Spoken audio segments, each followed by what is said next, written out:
Alekia Infra Developers, NSR County, gated community open plots on Hyderabad, Mumbai National Highway. నమస్కారం. ప్రస్తుతం మనతో పాటు ISKCON temple నుంచి ప్రణవానంద ప్రభుజీ ఉన్నారు. వారు గోవర్ధన ఇకో విలేజ్ ఆశ్రమంలో సేవ చేస్తూ ఉంటారు. అలాగే వివిధ మాధ్యమాల్లో కృష్ణ తత్వం గురించి, భగవద్గీత, భాగవతం, రామాయణం గురించి ప్రవచనాలు ఇస్తూ ఉంటారు. వారు ప్రస్తుతం సుమన్ టీవీ స్టూడియోలో ఉన్నారు. వారితో మాట్లాడదాం. ప్రభుజీ నమస్కారం అండి. హరే కృష్ణ. నమస్కారం అండి. చాలా సంతోషం గురూజీ మీతో మాట్లాడడం. కృష్ణుడి గురించి ఇష్టం ఉండండి ఎవరికి, ఏదో ఒకటి ఆ చిలిపితనం అన్నా, వారి రూపం అన్నా, ఇప్పటికీ ఇంకా మన ముందే ఉన్నారేమో, ఈ మధ్యలో మన మధ్యలోనే తిరిగారేమో అని చెప్పి ప్రతి ఒక్కరు ఫీల్ అవుతూ ఉంటారు. ఆ కృష్ణుడి గురించి ప్రతి ఒక్కటి కూడా అనిపిస్తూ ఉంటుంది. అలాంటి మీరు ఇంకా చాలా అదృష్టవంతులు. కృష్ణుడికి అతి దగ్గరగా ఉంటారేమో అని అనిపిస్తుంది చూస్తూ ఉంటే. ముందుగా మీ పర్మిషన్ తోటి అంటే వివిధ మాధ్యమాల్లో మీరు చెప్పారు కృష్ణుడి గురించి ఎలా ఉంటారని చెప్పి. ఇప్పుడు నేను అడగదలుచుకున్నది, ప్రస్తుతం ఉన్న జనరేషన్ కృష్ణుడిని చూసి ఏం నేర్చుకోవాలి అని అంటే ఏం చెప్తారు? హరే కృష్ణ అండి. మాకు కూడా ఎంతో సంతోషంగా ఉంది మీతో మాట్లాడటం ఈరోజు. భగవంతుడు యొక్క తత్వం ఎలాంటిది అని అంటే, ప్రతి ఒక్కళ్ళు కూడా ఎవరైనా సరే స్వామి దగ్గర నుంచి ఎన్నో విషయాలు నేర్చుకోగలుగుతారనమాట. ఈ ప్రజెంట్ జనరేషన్, ఇప్పుడు నా ఏజ్ వాళ్ళకి చెప్పాలి అని అంటే, కృష్ణుడు బృందావనంలో కొన్ని సంవత్సరాలు ఉన్నాక తిరిగి మథురకు వస్తారనమాట. మథురకు వచ్చాక దేవకీదేవి, వసుదేవులు అప్పుడు చెరసాలలో పెట్టేశారు కంసుడు. వాళ్ళ దగ్గరికి వెళ్ళి వెంటనే వాళ్ళిద్దరికి ప్రణామం చేసి కృష్ణుడు అంటాడు, ఒక పిల్లవాడి బాధ్యత తల్లిదండ్రుల్ని బాగా చూసుకోవటం. కానీ నేను పుట్టంగానే బృందావనానికి వెళ్ళిపోయా, మిమ్మల్ని బాగా చూసుకోలేకపోయా, కానీ ఇప్పటి నుంచి నేను సంకల్పం చేసుకుంటా మీ ఇద్దరిని చాలా బాగా చూసుకుంటాను అని. అక్కడ చెప్తారు, తల్లిదండ్రులను ఎవరైతే బాగా చూసుకోరో వాళ్ళంటి వాడి పుత్రుడు ఉన్నా సరే లేనట్టే అని చెప్తారనమాట. కాబట్టి కృష్ణుడు ప్రతి ఒక్కళ్ళని, తన స్నేహితులని ఏ విధంగా గౌరవించారు. సుధాముడు, కుచేలుడు అని అంటాం మనం. ఆయన యొక్క రిలేషన్షిప్ ఎలా ఉండేది, దాంతోపాటు తల్లిదండ్రుల్ని, ఆయనని ప్రేమించిన వాళ్ళందరినీ ప్రేమించడమే కృష్ణుడికి తెలుసు. ప్రేమించని వాళ్ళని కూడా ప్రేమించడం కృష్ణుడికి తెలుసు అనమాట. కృష్ణుడు అని అంటే ప్రేమ. అందరినీ ప్రేమించండి, అందరినీ గౌరవించండి, అంటే భగవంతుడు నేర్పించండి. ద్వేషించే వాళ్ళని కూడా ప్రేమించడం ఎలా, అది మాకు సాధ్యం కావట్లేదని చాలా మంది అడుగుతుంటారు. ఈవెన్ నేను కూడా అదే ప్రశ్న అడుగుతాను. మానవ మాత్రంగా ఇది మనకి కష్టం అనిపిస్తుంది. వాళ్ళు అంత మనల్ని ద్వేషిస్తున్నారే, మనం వారికి తిరిగి ప్రేమను ఎలా పంచటం? కృష్ణుడు ఒకసారి బృందావనంలో ఆడుకుంటూ ఉంటారనమాట. ఎన్ని గేమ్స్ ఆడతారంటే కృష్ణుడు వాళ్ళ ఫ్రెండ్స్ తోటి. ఇప్పుడు మనం చూసిన అన్ని గేమ్స్ కృష్ణుడే స్టార్ట్ చేశారు. అయితే ఒకసారి చాలా ఆడి ఆడి ఆడి అలసిపోయి ఒక చెట్టు కింద పడుకున్నారు. పడుకొని ఇలా పైకి చూసేసరికి పెద్ద చెట్టు చాలా నీడనిస్తుంది అనమాట. అప్పుడు కృష్ణుడు అన్నాడు, జీవితం యొక్క సాఫల్యం ఈ చెట్టులా అవ్వటము అని అంటాడు అనమాట. అంటే ఎలా అంటారు? అయితే ఎవరికి అర్థం కాదు, ఏంటి కృష్ణ నువ్వు చెప్పేది అని అంటే, చెట్టును చూడండి, రాయి వేసుకొని గట్టిగా కొట్టారనుకోండి ఏం చేస్తుంది చెట్టు? వెంటనే ఫలాలు ఇస్తుంది కింద. చెట్టు యొక్క గుణం అది. చెట్టుని ఏం చేసినా సరే అది మాత్రం వేరే వాళ్ళకి మంచి చేయాలనే చూస్తుంది. ఎక్కడి నుంచి? రూట్స్ నుంచి, మొదల నుంచి తన యొక్క ఫలాల వరకు ప్రతి ఒక్కటి కూడా ప్రపంచానికి ఉపయోగపడే విధంగా చెట్టు ఉంటుంది. రూట్స్ ని యూజ్ చేస్తాం మనం, కాండాన్ని యూజ్ చేస్తాం, ఆకులని యూజ్ చేస్తాం, ఫ్లవర్స్ ని యూజ్ చేస్తాం, కాయల్ని యూజ్ చేస్తాం, ఫ్రూట్స్ ని యూజ్ చేస్తాం. ఏదో ఒక రకంగా అన్ని అవుతుంది. అవును.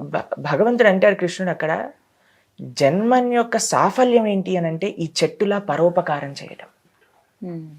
మన అని ఆలోచించదు చెట్టు. ఎవరు వచ్చి ఏం చేసినా సరే వాళ్ళకి ఏదో ఒకటి ఇచ్చిపోతుంది. ఎవరు ఏం చేయకపోయినా నీడనిస్తుంది. అది కృష్ణుడు నేర్పించేది. మన జీవితం ఈ దేశానికి, సమాజానికి, దైవానికి సేవ చేయటంలో. కానీ స్వార్థం అనేది పెరిగిపోయింది అనుకోండి, అప్పుడు then we cut off and మన కోసం నేను నాది అని ఆలోచిస్తాం. కానీ మొత్తం వసుదేవ కుటుంబకం అనే భావన వచ్చింది అనుకోండి, అందరికీ సేవ చేసే అనే భావన వస్తుంది అనమాట. ఖచ్చితంగా నేర్చుకోవాలి ఇప్పుడు జనరేషన్. ఇప్పుడు అంతా కూడా ఫాస్ట్ కల్చర్ అయిపోయిందండి. ఇన్స్టెంట్గా కావాలి, దేనికి ఓపిక ఉండట్లేదు మనుషులకి. అంటే అలా ఓపికగా ఉండడము ఎలా నేర్చుకోవాలి అంటే ఏం చెప్తారు?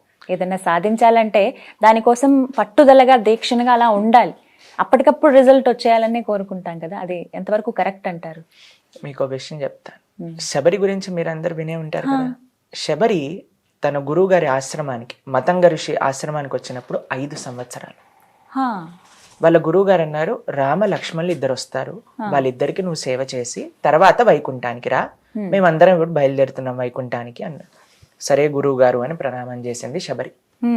ప్రతిరోజు ప్రొద్దున లేవంగానే ఆశ్రమాన్ని క్లీన్ చేసి చక్కగా పేడతో అలికి ముగ్గు వేసి ధూపం పెట్టి రామలక్ష్మణులు ఇద్దరికి కూడా హారం తయారు చేసి దాని తర్వాత పళ్ళని తీసుకొచ్చి కూర్చునేదన్నమాట.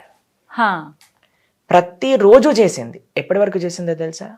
90 సంవత్సరాలు పైబడిన వయసులో రామలక్ష్మణులు ఇద్దరు వచ్చారు. అమ్మో. కానీ ఒక్క రోజు కూడా నేను ఇప్పుడు ఆఫ్ తీసుకుంటా, నాకు చేతనవ్వట్లేదు, ఈ రోజు వస్తా, ఇన్ని రోజులు రాలేదు కదా, రేపు వస్తారో లేదో ఏం తెలుసు, వచ్చినప్పుడు చూసుకుందాం అని అనుకోలేదు. 5 సంవత్సరాల నుంచి 90 సంవత్సరాలు దాటేంత వరకు అదే విధంగా సేవ చేసింది. ఎందుకు అనంటే తన గురువు గారు చెప్పారు కాబట్టి భగవంతుడు తప్పకుండా వస్తాడు. అందుకే మన శాస్త్రం చెప్తుంది, ఉత్సాహాత్ నిశ్చయాత్ ధైర్యాత్. ఎంత ఉత్సాహం ఉంటుందో మనకి అంత ఓపికతో కూడా ఉండాలి. ఇప్పుడు చూడండి, ఒక చిన్న విత్తనాన్ని నాటారు, నీళ్లు పోసారు, రేపు నాకు జామకాయ ఏది అని అంటే వస్తుందా?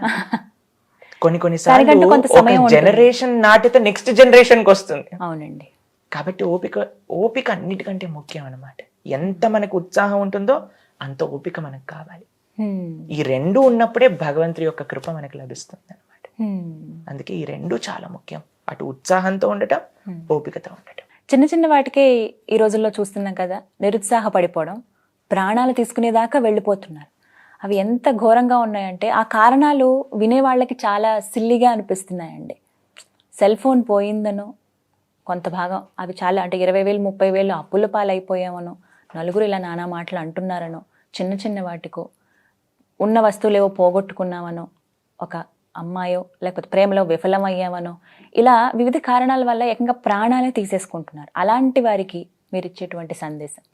మాకు కనీసం వారంలో 3-4 ఫోన్స్ వస్తాయండి. సూసైడ్ చేసుకోవాలనే ఆలోచన వస్తుంది, ప్రభుజీ ఏం చేయమంటారు అంటే మేము అడుగుతాం, అసలు ఎందుకు మీరు ఇలా అనుకుంటున్నారు అని అంటే వాళ్ళు చెప్పే రీజన్స్ విన్నాం అనుకోండి, ఈ ప్రపంచంలో అన్నిటికంటే పెద్ద ప్రాబ్లం ఏంటో తెలుసా? నాకే అన్ని కష్టాలు ఉన్నాయి అనుకోవటం. నిజంగా కష్టాలు ఉన్నవాడిని చూస్తే వాళ్ళు ఎన్ని కష్టాలున్నా సరే ఎంత బాగా ఆనందంగా ఉన్నారో. అందుకే మనం సమాజాన్ని చూడాలి. నాకు చాలా మంది తెలుసండి, వాళ్ళు ఉండే కుటుంబ పరిస్థితులు కానీ, వాళ్ళకుండే ఆరోగ్య పరిస్థితులు కానీ. ఒకసారి మాకు ఫోన్ చేశారు, ఒక ఫోన్ చేసి, ప్రభుజీ ఆవిడ అంత భక్తి చేస్తారు, ఆవిడికి మాత్రం మొత్తం అసలు శరీరం లేవట్లేదు, మీరు ఒకసారి మాట్లాడండి వాళ్ళతో, చాలా బాధగా ఉంది, కృష్ణుడు ఎందుకు అలా చేస్తున్నాడు అని అన్నారనమాట. నేను ఆవిడకి ఫోన్ చేశాను, అమ్మా మీరు చాలా జాగ్రత్తగా ఉండాలి, మీ ఆరోగ్యం బాగుండాలి అని భగవంతుడికి ప్రార్థన చేస్తున్నా అంటే, ప్రభుజీ ఆరోగ్యం కోసం ప్రార్థన చేయకండి ప్రభుజీ, ఈ శరీరం ఈరోజు ఉంటుంది రేపు పోతుంది, నేను ఎలా ఉన్నా సరే కృష్ణుని గుర్తుపెట్టుకోవాలి అని ప్రార్థన చేయండి మీరు అని. 90 సంవత్సరాలు పైబడింది ఆవిడికి. ఆవిడ అంటుంది, ప్రభుజీ ఆరోగ్యం నా కర్మ అనుసారంగా ఏదో ఒకటి జరుగుతూనే ఉంటుంది, కానీ నేను మాత్రం కృష్ణుని మర్చిపోకూడదు, ఇది నాకు కావాల్సిన కోరిక అని. ఇదండి మనకు కావాల్సింది.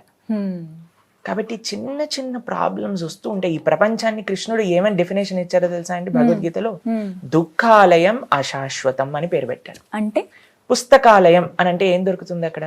పుస్తకాలు దొరుకుతాయి. అవునా? ఈ ప్రపంచానికి కృష్ణుడు పెట్టిన పేరు దుఃఖ ఆలయం. అంటే ఇక్కడ దుఃఖాలు దొరుకుతాయి. కాబట్టి మన తప్పు ఈ దుఃఖాలయంలో సుఖం వెతుకుతాం అనమాట. మరి ఎలా స్వామి సంతోషంగా ఉండడం ఎలా? సంతోషం స్వాంతనతో వస్తుంది. మీకు ఎంత ఉంది అని కాదు, మీ యొక్క భావన ప్రపంచాన్ని, మీ జీవితాన్ని ఏ విధంగా మీరు చూసుకుంటున్నారు దాంట్లో నిజమైన సుఖం ఉందన్నమాట. కాబట్టి ఈ ప్రపంచం దుఃఖాలయం అశాశ్వతమే, మన దగ్గర ఉన్న సుఖం కూడా అశాశ్వతం. ఏదైనా సరే పోతుంది, ఖచ్చితంగా పోతుంది, అంతే కదండి. కాబట్టి మనం శాశ్వతమైన ఆనందాన్ని వెతకాలి ఈ ప్రపంచంలో. అది ఎందులో వస్తుంది? ధర్మాన్ని ఆచరించటంలో, సేవలో. అది నిజమైన సుఖము అనేది ఉంటుంది అనమాట. మీకు చిన్న కథ చెప్పనా? చెప్పండి. ఒక గురువు గారికి 2 శిష్యులు ఉన్నారనమాట. ఆ 2 శిష్యుల దగ్గరికి వెళ్ళి 10,000 ఇస్తారు. ఇచ్చి 2 గదులు ఉన్నాయి, రేపు ప్రొద్దున కల్లా ఈ 2 గదుల్ని మొత్తం నింపేసేయండి అని చెప్తారనమాట. సరే అని మొదటి శిష్యుడు పరిగెత్తుకుంటూ వెళ్ళి 10,000తో ఇంత పెద్ద రూమ్ ఎలా నింపాలి అని చూశాడు. చాలా కాస్ట్లీ ఐటమ్స్ కొంటే అవ్వదు, చెత్త చెదారం ఏది దొరుకుతుంది ట్రాష్ అన్ని తెచ్చుకొచ్చి మొత్తం నింపడానికి ప్రయత్నం చేశారు. అయినా సరే సగం ఖాళీగానే ఉందన్నమాట. అయితే రెండో శిష్యుడు కేవలం 10 రూపాయలు ఖర్చు పెట్టాడండి. నెక్స్ట్ డే ప్రొద్దున ఆ గురువు గారు వచ్చారు. ఫస్ట్ శిష్యుడి యొక్క డోర్ తెరిచి చూడంగానే మొత్తం చెత్త చెదారం అన్నిటితో నింపేసి ఉంది. కానీ మొత్తం 10,000 రూపాయలు ఖర్చు పెట్టేశారు, సగం రూమ్ మాత్రమే నిండుంది. రెండవ శిష్యుడి యొక్క తలుపు తీయంగానే ఆయన ఫస్టే చెప్పేశారు, అయ్యా నేను కేవలం 10 రూపాయలే ఖర్చు పెట్టాను, మిగతావి గురువు చేతిలో పెట్టి. లోపల డోర్ తీసి చూడంగానే ఏముందో తెలుసా అండి, ఒక చిన్న దీపం పెట్టారు, కొద్దిగా ధూపం పెట్టారు. ఆ రూమ్ అంతా దీపపు కాంతితో నిండిపోయింది, ధూపం యొక్క సువాసనతో నిండిపోయింది.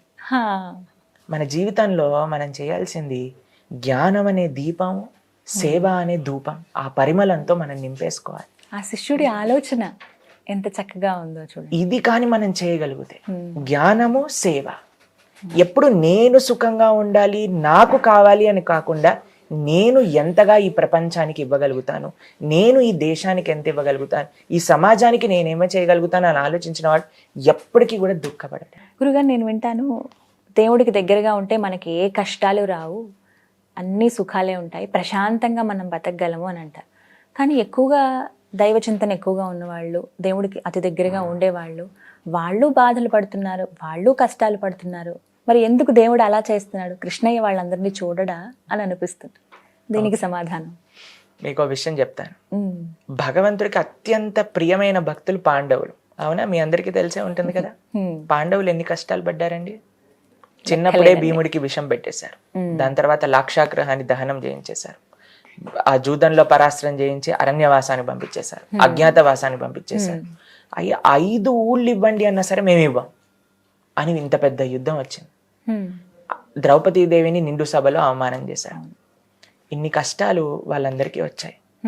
కాబట్టి భగవద్భక్తులకి కష్టాలు రావు అని ఎక్కడ ఉండదండి. ఇది చాలా పెద్ద అబద్ధం ఎవరైనా చెప్తే. భగవద్భక్తులకి కష్టాల నుంచి బయటికి వచ్చే ధైర్యాన్ని భగవంతుడు ఇస్తాడు.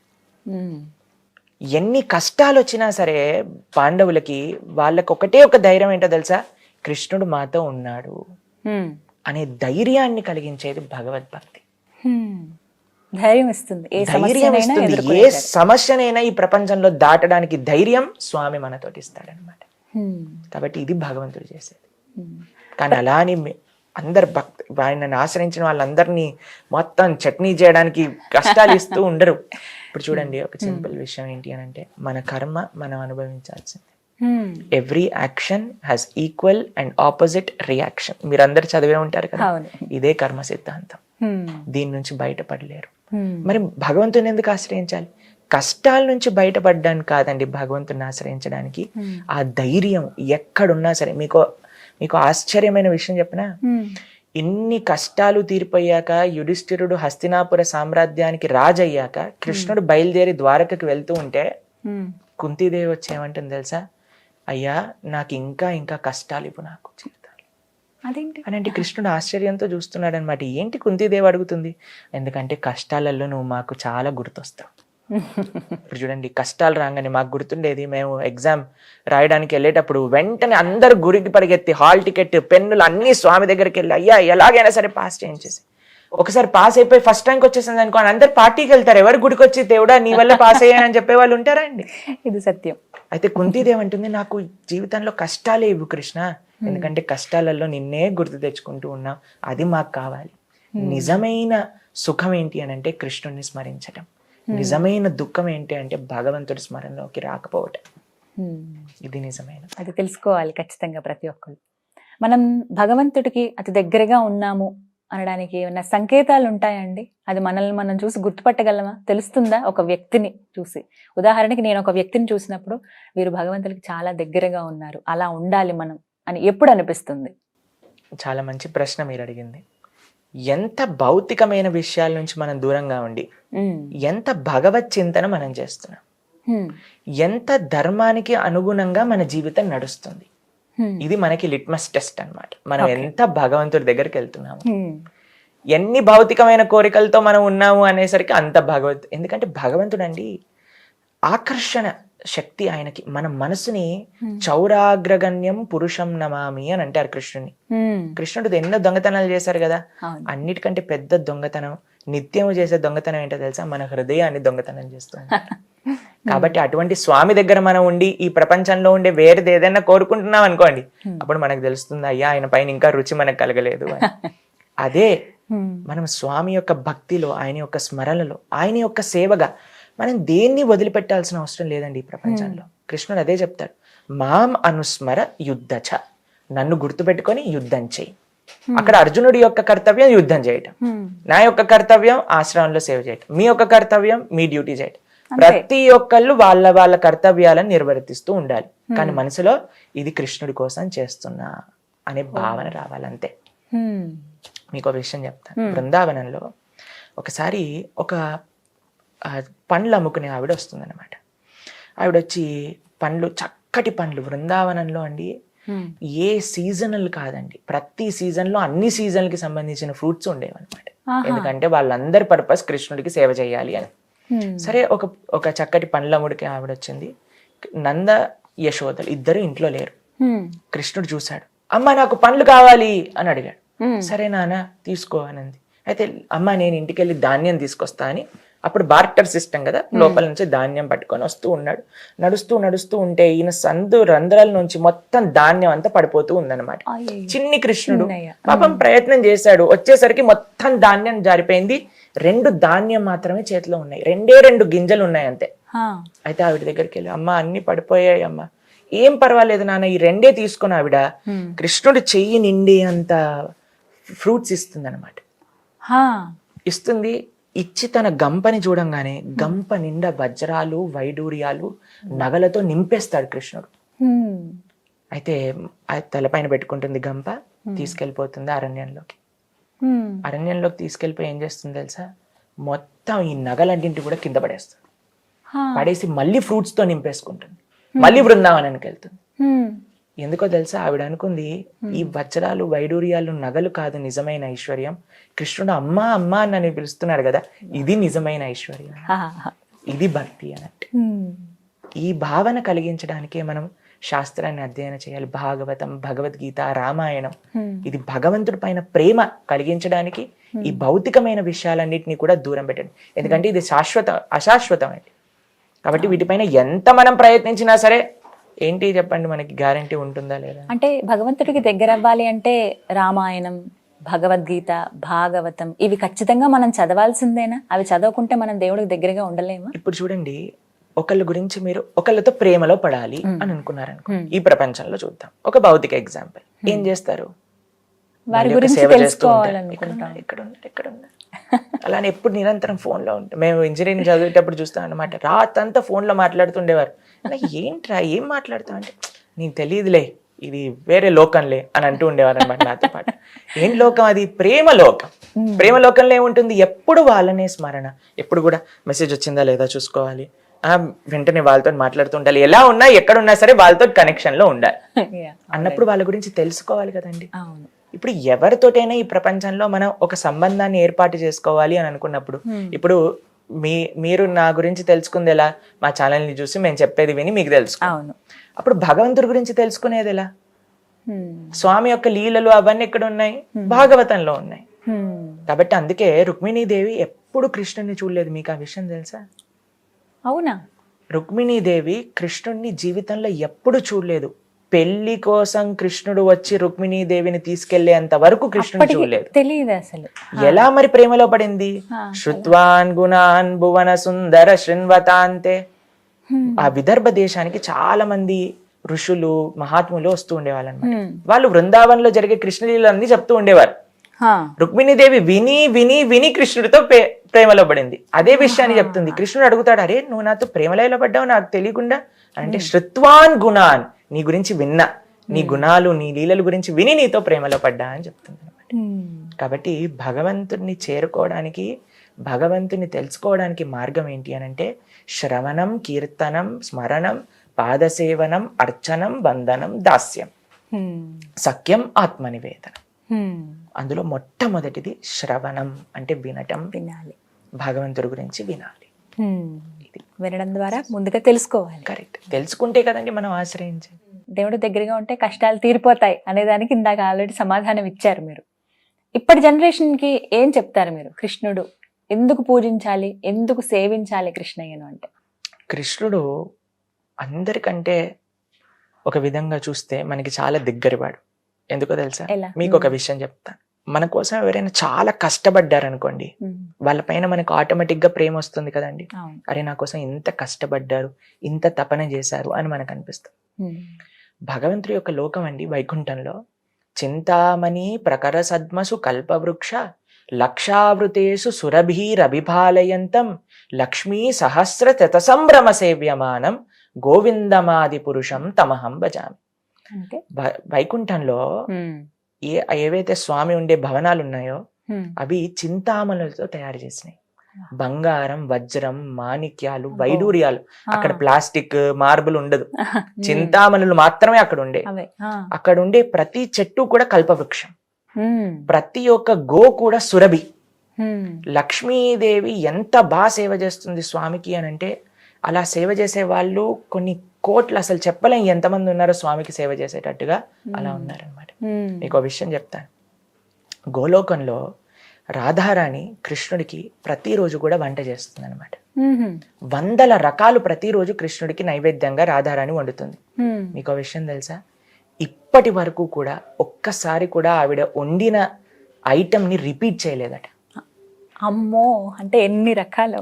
ఆ విధంగా భగవంతుని సేవ చేసే వాళ్ళు ఆ వైకుంఠంలో గోలోకంలో ఉన్నా సరే, మనల్ని తరింపజేయడానికి, మనల్ని కటాక్షించడానికి ఆ లోకం నుంచి ఈ లోకానికి దిగి ఇన్ని లీలలు చేసి, ఎందుకో తెలుసా అండి, మనకి చిన్నపిల్లలు అంటే చాలా ఇష్టం.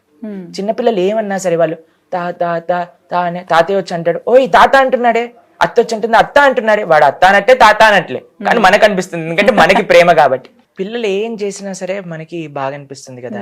అందుకోసం అని కృష్ణుడు చిన్న పిల్లవాడిగా ఎన్ని లీలలు చేశారు చెప్పండి. కృష్ణుడి యొక్క చిన్న బాల్య కృష్ణుడి యొక్క లీలలు మనం ఎప్పుడు కూడా వింటూనే ఉంటాం. ఏదో ఒక విధంగా ఆయన అల్లరి చేస్తున్నా సరే, ఆయన బృందావనంలో ఆడుకుంటున్నా సరే, ఇటు వెన్న దొంగతనం చేస్తున్నా సరే, ఎందుకు చేశారు ఇంత? మన ఇంట్లో అయినట్టుగా అలా రిలేట్ చేసుకుంటాం. ప్రతి ఒక్కటి కూడా కృష్ణుడి మన అడుగులు వేసుకుంటాం, మన పిల్లల్ని కృష్ణుడిగా రెడీ చేస్తాం. కృష్ణుడు మనకి చాలా దగ్గరగా, మానవుడికి ఎంతో దగ్గరగా లీలలు చేశారు. ఇప్పుడు చూడండి, ప్రతి ఒక్కళ్ళు కూడా ఎవరైతే స్వజాతీయ అని అంటారు, ఎవరు లాగా ఉన్నారనుకోండి, అరే వీడు నా టైప్ రా అని వాళ్ళతో మనకి ఫ్రెండ్షిప్ అనేది వెళ్తుంది. కృష్ణుడు ఎంత నరవత్ లీలలు చేశారంటే, ఎందుకంటే అయ్యో నేను ఏదో ఎక్కడో కూర్చొని ఇలా శాసించేవాడిని కాదు, నేను మీ అందరితో కలిసిపోయేవాడిని, మీ అందరి కోసం వచ్చిన వాడిని అని అంత కష్టపడి ఈ లోకంలో లీలలు చేసిన వాడిని మనం ఎంత దగ్గరగా ఆహ్వానించాలి చెప్పండి. కాబట్టి స్వామి యొక్క అవతార ప్రయోజనం ఏంటి అని అంటే, మన దృష్టిని ఆయన వైపు ఆకర్షింపజేయడానికి అంత కష్టపడ్డాడు. చిన్నపిల్లడిగా లీలలు చేశారు, గోవర్ధనాన్ని ఎత్తారు, కాళీయుడిని దమన చేశారు, దుష్టులందరినీ శిక్షించి భక్తులందరినీ రక్షించారు. ఎందుకు అని అంటే, ఒక గ్యారంటీ కృష్ణుడు మనకిస్తున్నాడు అనమాట. ఏంటి ఆ గ్యారంటీ అని అంటే, నన్ను ఆశ్రయించండి, మిమ్మల్ని నేను చూసుకుంటా. అందుకే అర్జునుడికి చెప్పారు, కౌంతేయ ప్రతిజానేహి నమే భక్తా ప్రణశ్యతి, నా భక్తుని నేను కాపాడుకుంటా. ఇంత ఆశ్వాసన, ఇంత కాన్ఫిడెంట్ గా నేనున్నాను అని ఆయన చెప్పారనమాట. కృష్ణుడు మనిషా లేకుంటే దైవ స్వరూపమా అనేవారికి ఏం సమాధానం ఇస్తారు? జన్మ కర్మ చ మే దివ్యం. భగవంతుడి యొక్క జన్మ, భగవంతుడి యొక్క కర్మ అన్నీ కూడా దివ్యమే. కృష్ణుడు సాక్షాత్తుగా భగవంతుడు. మీకు ఒక విషయం చెప్తా. ఎవరైనా పిల్లలు పుట్టేటప్పుడు 4 చేతులతో పుడతారా అండి? పుట్టాక నవ్వుతూ ఉంటారా? అమ్మా నీ పేరు ఇది, నాన్న మీ పేరు ఇది, నన్ను కొద్దిగా అక్కడికి వెళ్ళి డ్రాప్ చేస్తారా అని అడుగుతారా? కృష్ణుడు పుట్టినప్పుడు శంఖచక్ర గదాపద్మములు ధరించి, కిరీటంతో, పట్టు పీతాంబరం, వైజయంతి మాల, కౌస్తుమణితో ధరించి, పుట్టంగానే నవ్వి, అమ్మా దేవకి, నాన్న వసుదేవ, నన్ను బృందావనంలో వదిలిపెట్టిరండి, మీరు పూర్వజన్మలు ఇవ్వి, మీరు ఇంత తపస్సు చేశారు, నన్ను కోరుకున్నారు కాబట్టి నేను మీకు పిల్లవాడిగా అవతరించాను అని మొత్తం బయోడేటా చెప్తారా అండి? కాబట్టి ఆయన ఎప్పుడైతే కృష్ణుడు దేవకి గర్భమున ప్రవేశించారో, సమస్త దేవతలందరూ కూడా వచ్చి కృష్ణుడిని గర్భస్తుతి అని అంటారనమాట భాగవతంలో. అప్పటి నుంచే స్వామిని స్తుతించడం ప్రారంభం చేశారు. బ్రహ్మ వరుణేంద్ర రుద్ర మరుత స్తున్వంతి దివ్యైస్తవై. అందరు దేవతలు కూడా భగవంతుడికి ప్రార్థన చేస్తూ ఉంటారనమాట. అయ్యా మమ్మల్ని రక్షించండి, మీరు కిందికి రావాలి, ఈ లోకంలో ఉండే భారాన్ని తగ్గించాలి అని చెప్పినప్పుడు స్వామి సాక్షాత్తుగా కృష్ణుడుగా అవతరించారనమాట. కృష్ణుడి యొక్క జన్మ, కృష్ణుడి యొక్క ఏ లీల అయినా సరే భౌతికం కాదు, మొత్తం ఆధ్యాత్మికమే. కృష్ణుడు సాక్షాత్తుగా భగవంతుడు, మామూలు మనిషి కాదు. ఆయన ప్రతిజ్ఞ చేశారు, యదా యదా హి ధర్మస్య గ్లానిర్భవతి భారత. ఎక్కడైతే ధర్మాన్ని స్థాపన చేయాలో, ఎక్కడైతే భక్తుల్ని సంరక్షించాలో అక్కడ నేను అవతరిస్తా. కాబట్టి ప్రతి యుగంలో కూడా యుగే యుగే, రాముడిగా కృతయుగంలో, రాముడిగా త్రేతాయుగంలో, కృష్ణుడిగా ద్వాపర యుగంలో ఆయన అవతరిస్తూ ఉన్నారు.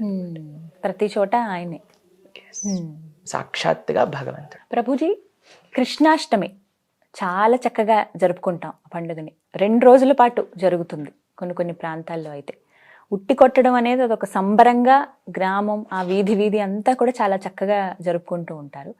కృష్ణాష్టమి జరుపుకోవడానికి అర్థం ఏంటి అసలు? దాని అంతరార్థం ఏంటి అంటే ఏం చెప్తారు? కృష్ణాష్టమి భగవంతుడు మనందరినీ కూడా ఉపకారం చేయడానికి స్వామి అవతరించారనమాట. అయితే స్వామి అవతరించిన రోజుని ఎంతో విశేషంగా, మీరు అన్నారు 2 రోజులు చేస్తారు. మొదటి రోజు కృష్ణాష్టమి అని అంటారు. రెండవ రోజు ఏమంటారో తెలుసా అండి? నందోత్సవం అంటారనమాట. నందోత్సవం ఎందుకంటే కృష్ణుడు పుట్టింది రాత్రి అర్ధరాత్రి కదా. అక్కడ నుంచి మథుర నుంచి బృందావనానికి వెళ్ళారు. వెళ్ళాక నెక్స్ట్ డే ప్రొద్దున నందుడు చూస్తారనమాట, నాకు మగ పిల్లవాడు పుట్టాడు అని. ఆ రోజు ఉత్సవం చేసుకుంటారు. కాబట్టి దాన్ని నందోత్సవం అని అంటారనమాట. కాబట్టి ఈ 2 ఉత్సవాలు ఎంత ఘనంగా చేస్తారు అని అంటే ప్రతి ఒక్కళ్ళు కూడా మనకి సుపరిచితమే. తెలుగు వాళ్ళు కూడా చాలా బ్రహ్మాండంగా మనందరం కూడా భగవంతుడి పాదాలు వేసుకొని చక్కగా వెన్న కృష్ణుడికి నివేదన చేసి అభిషేకం చేసి చిన్న పిల్లలందరినీ కూడా కృష్ణుడిగా చక్కగా అలంకరణ చేసుకొని అందరిలో కృష్ణుడిని చూస్తూ ఉంటాం అనమాట. అద్భుతమైన ఉత్సవం. ఏంటి అని అంటే ఇప్పుడు చూడండి, మనం ఏం చేసినా సరే ప్రతిరోజు దైవారాధన ఎందుకు చేస్తాం? భగవంతుడి యొక్క నామాన్ని ఎందుకు చెప్తాం? కృష్ణాష్టమి, రాధాష్టమి, రామనవమి, నృసింహ జయంతి ఇవన్నీ ఎందుకు చేసుకుంటామంటే, నేను ఒకసారి మా ఆశ్రమానికి ఒక తల్లి వాళ్ళ అబ్బాయితో వచ్చారనమాట. అయితే నేను ఇలా దర్శనం చేసుకొని వెనకాలకి తిరిగా. అయితే చిన్న పిల్లవాడు వచ్చి హరే కృష్ణ ప్రభుజీ అని అన్నారు. అయితే ఇంత బాగా హరే కృష్ణ చెప్తున్నారు కదా అని స్వామివారి యొక్క శ్రీచరణాల నుంచి ఒక చిన్న పువ్వు తీసుకొని ఆయనకి ఇచ్చానమాట. ఇస్తే వెంటనే వాళ్ళ అమ్మంది, థ్యాంక్ యూ చెప్పనానా ప్రభుజీకి అని అంది. అయితే థ్యాంక్ యూ ప్రభుజీ, నాకు పువ్వు ఇచ్చారు అని అన్నారు. భగవంతుడికి సేవ చేసేది కూడా we are telling a thank you to lord. భగవంతుడు ఇన్ని ఇచ్చాడండి మనకి, కానీ ఎన్నడైనా మనల్ని బిల్లు కట్టమన్నాడా? పీల్చే ఊపిరికి బిల్లు కట్టమన్నాడా? ఇచ్చిన వాటర్కి బిల్లు కట్టమన్నాడా? ఆ వాటర్ని మన దగ్గరికి తెచ్చిన గవర్నమెంట్కి మాత్రం మనం వాటర్ బిల్ కడతాం. స్వామి అన్ని తయారు చేశారు, కానీ భగవంతుడు చెప్పింది ఒకటే, అన్నిటినీ చక్కగా యూజ్ చేయి, సక్రమంగా యూజ్ చేసుకో, మంచి ధార్మికంగా జీవించు. ఇదొక్కటే భగవంతుడు చెప్పింది. కాబట్టి ఇంటి చేసిన స్వామికి మనం ఒక గ్రాటిట్యూడ్, థ్యాంక్ యూ చెప్పటమే భగవంతుడి యొక్క నామ జపం చేయటం, భగవంతుడి యొక్క ఆరాధన చేయటం. దీంట్లో నాకు చాలా మంది ఏమంటారో తెలుసా అండి, పూజ చేసేది ఎందుకంటే ఒక కోరిక, ఈ కోరిక తీరాలి అని పూజ చేస్తారు. ఇప్పుడు మీకు ఒక చిన్న విషయం చెప్తాను. అలా చేయకూడదు అంటారా? మీ చిన్న పిల్లవాడు మీ దగ్గరకు వచ్చా, ఓకే అమ్మా ఒక్కసారి ఇక్కడ కూర్చుంటావా అమ్మా, నీకోసం ఒక పువ్వు తెచ్చానమ్మా అని మీ చేతులు పెట్టారు. అరే ఎంత ప్రేమరా నాన్న, నువ్వు నా కోసం పువ్వు తెచ్చావా? మీ గార్డెన్ నుంచే తీసుకొని వచ్చాడు ఆయన, ఏం కొత్తగా సృష్టించలేదు. కానీ మీకు ఎంత ఆనందం వేస్తుంది చెప్పండి ఒక తల్లిగా. అరే నా పిల్లవాడు నా కోసం అనుకున్నాడా, నన్ను నా కోసం ఆలోచించాడా, పువ్వు తెచ్చాడా అనుకున్నాక, అమ్మ నీకు పువ్వు ఇచ్చాను కదా, నువ్వు నాకు ఒక BMW కార్ ఇస్తావా అని అంటే, ఒరే దీనికోసమా నువ్వు నాకు పువ్వు ఇచ్చింది అని వెంటనే అంటాం అనుకుంటారా లేదా చెప్పండి. ఇప్పుడు భగవంతుడికి మీరు అంతగా పూజ చేసి నాకు ఇది ఇచ్చేసే, నాకు అది ఇచ్చేసే అని స్వామి ముందు అడుగుతా, ఓహో దీనికోసమా నువ్వు పూజ చేసింది అని స్వామివారు అనుకుంటారు. అనుకోరా అండి, మనమే అనుకుంటున్నాం కదా. కాబట్టి ఏంటి, భగవంతుని ఆరాధన చేయడానికి కరెక్ట్ మూడ్ ఏంటి అని అంటే, స్వామి నువ్వు నాకు ఇంత చేసావు, దానికి కృతజ్ఞత. నీ ఆరాధన చేసింది నీ నుంచి అడగడానికి కాదు, నీకు ఏ విధంగా సేవ చేయాలో చెప్పు అని మనం భగవంతుని అడగాలి. ఇది నిజమైన భక్తి అని అంటే, అది నేర్చుకోవాలి. ఇది నిజమైన సేవ. పండగలు చేయటం ఏంటి అని అంటే, స్వామి నీ ఉత్సవాన్ని, నువ్వు మాకు చేసిన ఒక ఉపకారాన్ని తలుచుకుంటూ నీకు కృతజ్ఞత తెలుపుకుంటున్నా. ప్రతినిత్యం మనం ఆరాధన చేసిన, భగవంతుడి యొక్క నామాన్ని పలికిన, మనం చక్కగా భాగవతం అన్నిటికీ ఒకటే ఒక మూలం, స్వామి చేసిన ఉపకారాన్ని స్మరించుకుంటూ స్వామికి మనం కృతజ్ఞత తెలుపుకోవడం అంతే. అంటే ఆ రోజు మాత్రమే, కృష్ణాష్టమి రోజు చాలా ఘనంగా జరుపుతారు, తర్వాత నుంచి అంతా మామూలే ఉంటుంది మళ్ళీ? ఇది మంచి ప్రశ్న అడిగారు. ఇప్పుడు ఏమైపోయిందంటే అండి, ఒక్క రోజు నిష్టగా ఉండటం, దాని తర్వాత మనకు కావాల్సిందంటూ కార్తీక మాసం వ్రతం స్ట్రిక్ట్ గా చేస్తాం, అప్పుడు 30 రోజులు ఏమేం చేయలేదు, అది ఒక్క రోజు మొత్తం ఫినిష్ చేసేయాలన్నమాట కోట. మండే ఈ గుడికి వెళ్తాం ప్రభుజీ, ట్యూస్డే ఈ గుడికి వెళ్తాం, Wednesday, Thursday, Friday, Saturday, Sunday holiday Prabhuji, Sunday రోజు అన్ని మా ఇష్టం ఉన్నది మేము చేసుకో. It's not like holiday. కృష్ణుడి ప్రతి రోజు కూడా భగవంతుడి యొక్క స్మరణ మనకు ఉండాలి. ఎందుకంటే ప్రతి నిత్యం మీకు విషయం చెప్తానండి. ఒక ఆశ్రమంలో గురువు గారు అన్నారు, అందరికీ కూడా లడ్డూలు పంచిపెట్టారు శిష్యులందరికీ కూడా ఇచ్చి, మీరు ఎవ్వరు చూడని ప్రదేశానికి వెళ్ళి లడ్డు తినాలి అని చెప్పారు. ఒక పిల్లవాడు రూమ్లోకి వెళ్ళి తలుపేసేసుకొని తినేశాడు, ఇంకో పిల్లవాడు అరణ్యంలో చెట్టు వెనకాల దాక్కొని తినేశాడు, ఇంకొకడు గోశాల్లోకి వెళ్ళి ఆవుల మధ్యలో దూరి తినేశాడు, ఇంకొకడు బాత్రూంలోకి వెళ్ళి తినేశాడు. అలా అందరు ఎక్కడికెక్కడికో వెళ్ళి తినేశాడు అనమాట. అయితే అందరిని పిలిచారు గంట తర్వాత, తినేశారా అని అంటే, తినేశాం గురువు గారు, ఎవరు చూడని ప్రదేశానికి వెళ్ళి తినేశాం గురువుగారు. ఒక పిల్లవాడు వచ్చాడు అనమాట, వచ్చి తినలేదండి, ఇదిగోండి లడ్డు. ఎందుకు తినలేదురా నువ్వు అంటే, మీరు ఏమన్నారు గురువుగారు, ఎవ్వరు చూడని ప్రదేశంలోకి వెళ్ళి తినాలన్నారు కదా, కానీ పరమాత్మ ఎప్పుడూ కూడా హృదయం నుంచి మనం చూస్తూ ఉన్నారు కదా, నేను ఎలా తినగలుగుతా? కాబట్టి మనం ఎక్కడున్నా సరే, మనం చిన్నప్పటి నుంచి వింటామండి, మీరు ఎవరో అందరి ముందు మీరు ఎలా ఉంటున్నారో అది మీరు కాదు, మీరు ఒంటరిగా మీ ఆలోచనలు ఏంటి, ఒంటరిగా మనం ఏం చేస్తున్నామో అది నిజమైన మనము అని మీరు వినే ఉంటారు. కాబట్టి ఏదో కృష్ణాష్టమి రోజు నేను బాగుంటా, కృష్ణాష్టమి అయిపోయాక నేను నామానని నేను ఉంటా, ఏదో మాల వేసుకున్న రోజులన్నీ నేను బాగుంటా, మాల తీసేసరిగా నేను నా పనులు నేను చేసుకుంటా, ఇది కాదండి భావన. ఎందుకు మాల, ఎందుకు వ్రతం, ఎందుకు నోమిచ్చారంటే, ఈ 21 రోజులు 40 రోజులు ఈ యొక్క ఉత్సవాలలో మీరు ఏం చేశారో అది మీకు అలవాటు పడాలి, అలవాడుతుందని. సైన్స్ ఏం చెప్తుంది తెలుసా అండి, 21 రోజులు మీరు ఏ పనైనా చేస్తే, 21 రోజులు మీరు 4 గంటలకు ప్రొద్దున పూట లేసారనుకోండి, 22వ రోజు ప్రొద్దున పూట కూడా మీరు అలారం పెట్టినా పెట్టకపోయినా 4 గంటలకి మీకు మెలకు వచ్చేస్తుంది.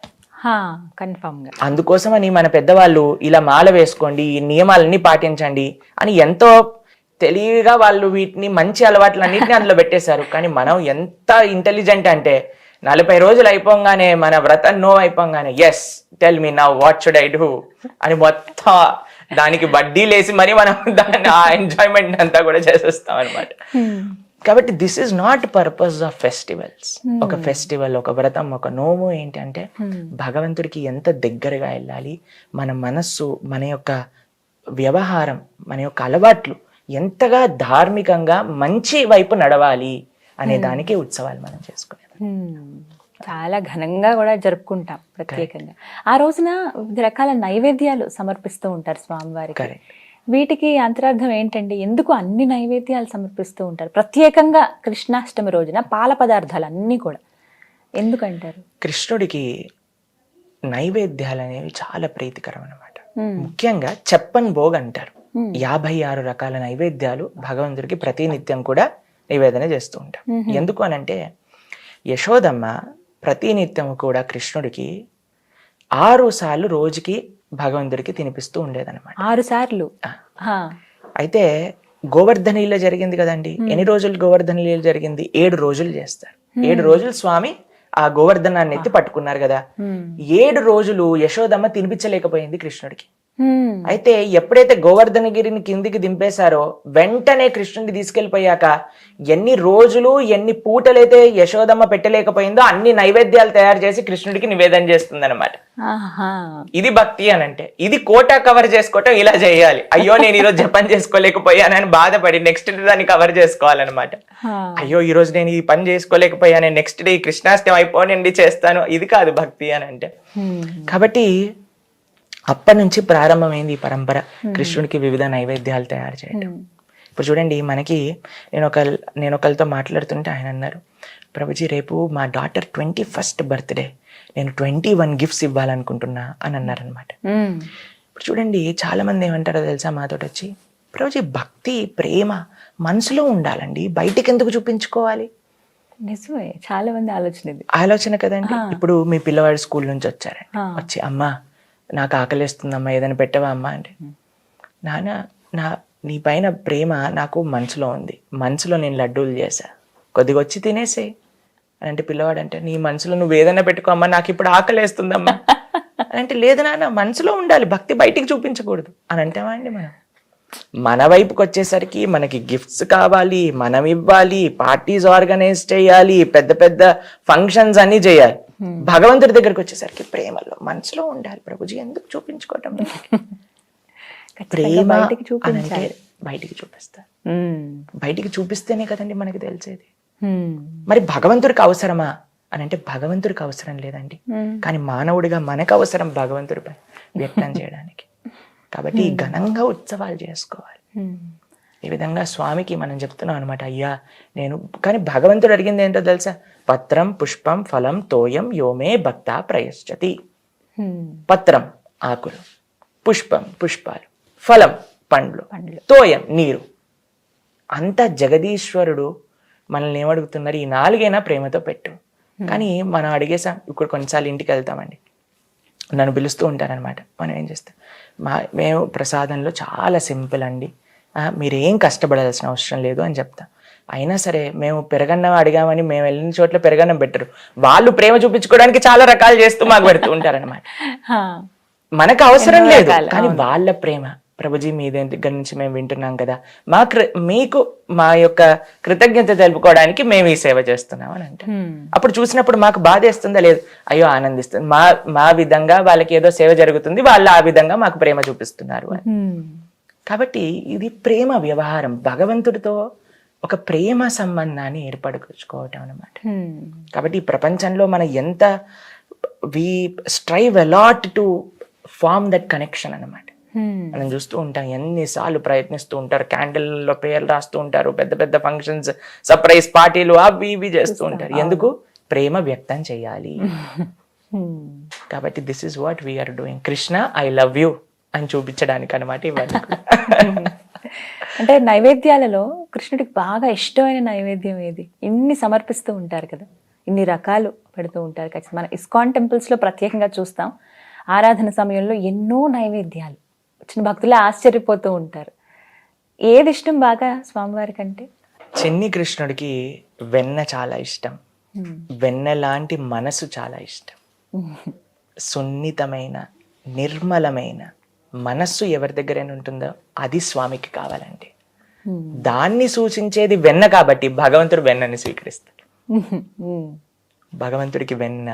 దాంతోపాటు మీకు ఒక విషయం చెప్పినా అండి, స్వామికి ఏం చేశాము, ఎన్ని పదార్థాలు చేశాము అన్నిటికంటే ఏ భావనతో చేశాము అనేది ప్రధానం. మా అమ్మగారు ఒకసారి ఇంట్లో వంట చేశారనమాట. వాళ్ళ తమ్ముడు వచ్చాక పెడుతూ ఉంటే, చాలా బాగుంది అక్క, చాలా బాగుంది అక్క, చాలా బాగుంది అక్క అంటున్నాడు అనమాట. అయితే మేము తినేసరికి దాంట్లో నిజంగా ఉప్పు లేదు అసలు, ఇంకోటి చేదుగా ఉంది. నేనన్నా ఎందుకు మామ ఇలా చెప్తున్నాడు అని చూసేసరికి, అక్క ప్రేమతో చేసింది, ఏం అనకూడదు అక్కని, బాగుంది అనే చెప్పాలి అని అసలు ఏం మాట్లాడలేదండి, బ్రహ్మాండంగా తినేశారు. ఇది భగవంతుడి దగ్గర కూడా ఆయన చూసేది ఏంటి తెలుసా? ప్రేమ. భావగ్రాహి జనార్దన అని అంటారు. మనం ఎంత ప్రేమగా చేస్తున్నాం అనేది స్వామికి తప్ప ఎన్ని రకాలు చేస్తున్నాం అనేది స్వామితో పంచిపెట్టాం. అదే మనం ప్రేమతో ఎన్నో రకాలు చేసి భగవంతుడికి నివేదన చేయగలిగాం అనుకోండి, అది చాలా ముఖ్యం అనమాట. కృష్ణుడికి ముఖ్యంగా వెన్న, రకరకాల స్వీట్లు.